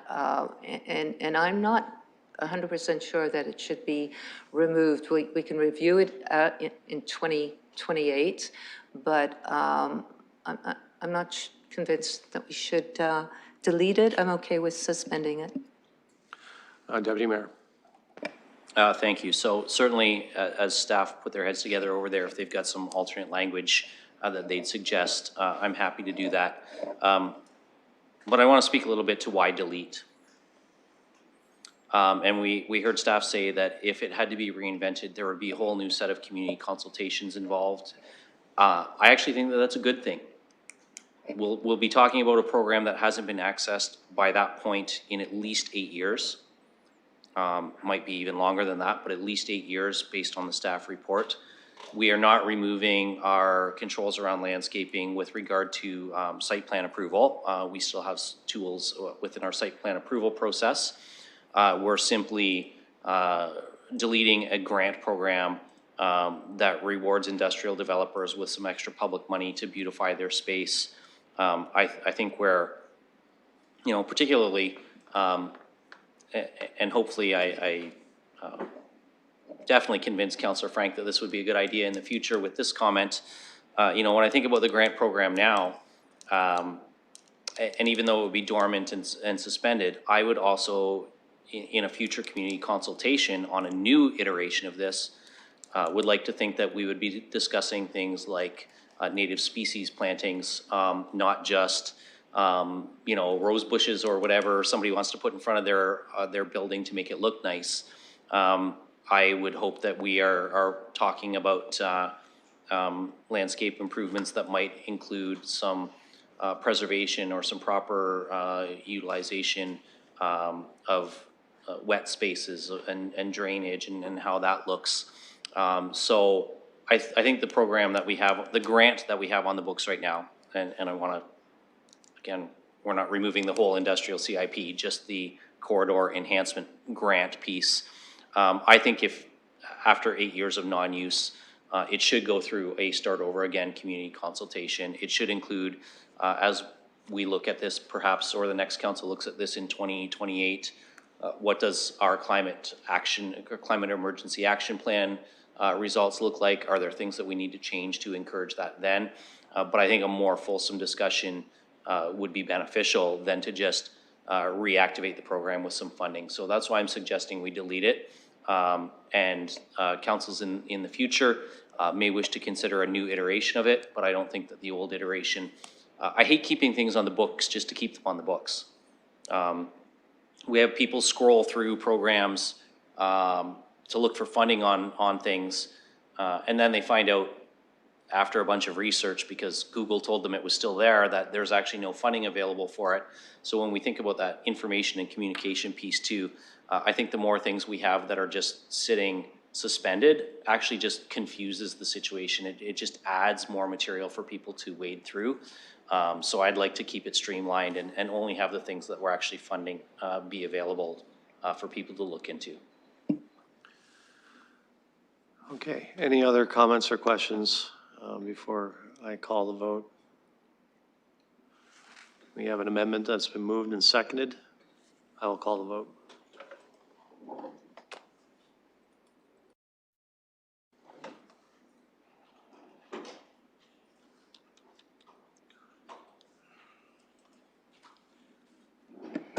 Closing the vote, the motion carries 5-1. Thank you. We are now back again at the main motion. Deputy Mayor is I think, besting you, Councillor Frank, on movement here at committee. Well done. Before I call the vote, is there any other comments, questions? And if the committee would permit me, just some comments from the chair.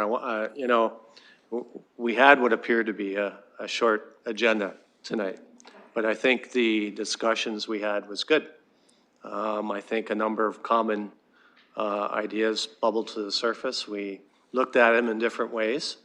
Different councillors and committee members had to do it. I see a focus on affordable housing, and I think there was, you know, I think we do share that common commitment or interest, despite some amendments maybe not going through. But I think, you know, I personally was satisfied that in other areas it's addressed. Again, housing was addressed through residential, some changes to residential aspects of it, and then the downtown. And I want to just, highlight some of the comments that were made. One, there is a shelf life to these CIPs, and Councillor Frank, you touched on that. So did Deputy Mayor. At some point, they should end because there's enough incentive for the private community to make their investments on their own without public funds. I think we're moving towards that downtown. Many years ago, I was dismayed at the lack of development downtown from a residential aspect because I always believed that was a true health of a downtown is people living down there. Since then, we've seen with climate change, transportation, getting people living downtown addresses a lot of those issues. We're getting there. I'm really happy to see the cranes in the sky. Whether or not we still need incentives, I think, is a judgment point for sure. I happen to believe that we still do. Having people live downtown will address many issues that we see. And, one is commercial development. A business will follow where people are.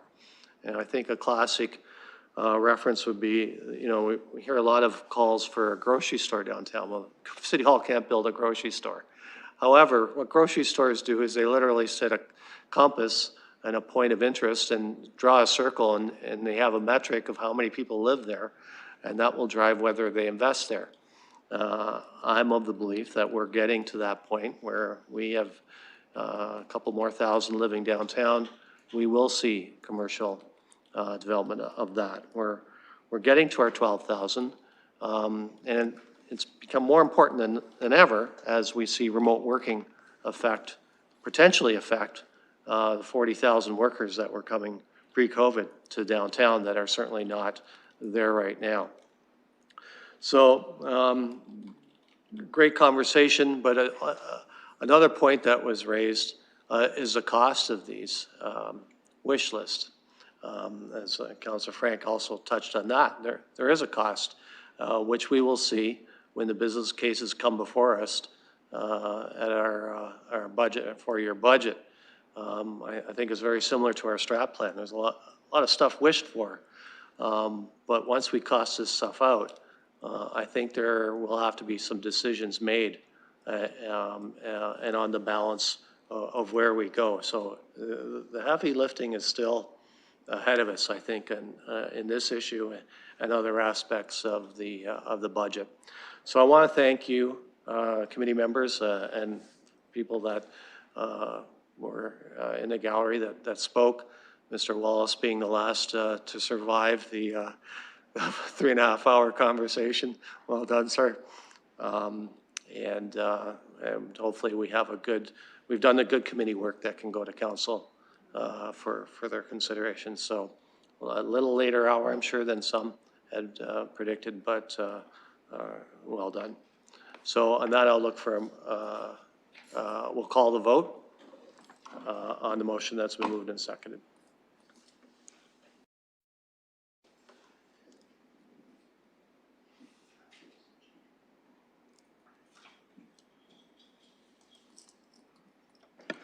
Closing the vote, the motion carries 6-0. Thank you. I'll look for a motion, or we have, we have no items for direction. We have deferred matters list, so I'll look for a motion to receive that. Councillor Frank. Thank you. I had a quick question. Sure. I know that in the last 2 months, I have had 2 items that we've kind of sent back to staff, but I don't see them on this list. And I know this is newly coming to us. So I'm just wondering, is it a motion that we request things to be added to that list? I'll go to staff. Mr. Mathers.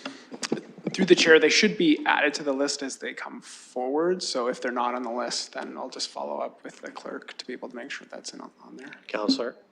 Thank you. Yes, the 2 that I was thinking about was the 5-bedroom limit review, which I think has a faraway due date, And then the natural heritage lands procurement strategy that we chatted about at, I don't remember where, but I know we talked about having one.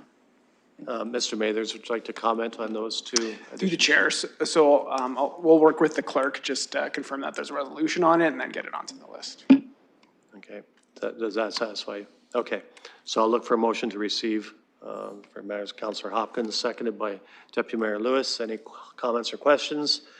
I'll call the vote.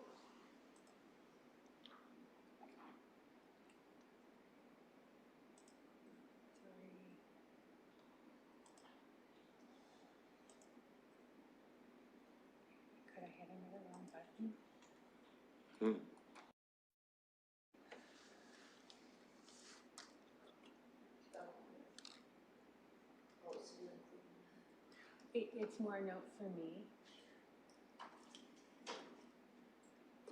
It'll just be received. Closing the vote, the motion carries 6-0. That leaves adjournment. A motion for adjournment. Councillor Hopkins, seconded by, two hands up from Deputy Mayor, mover of many amendments. So we'll let you second that one. Hand vote, please, on that. The motion carries. Thanks, everyone.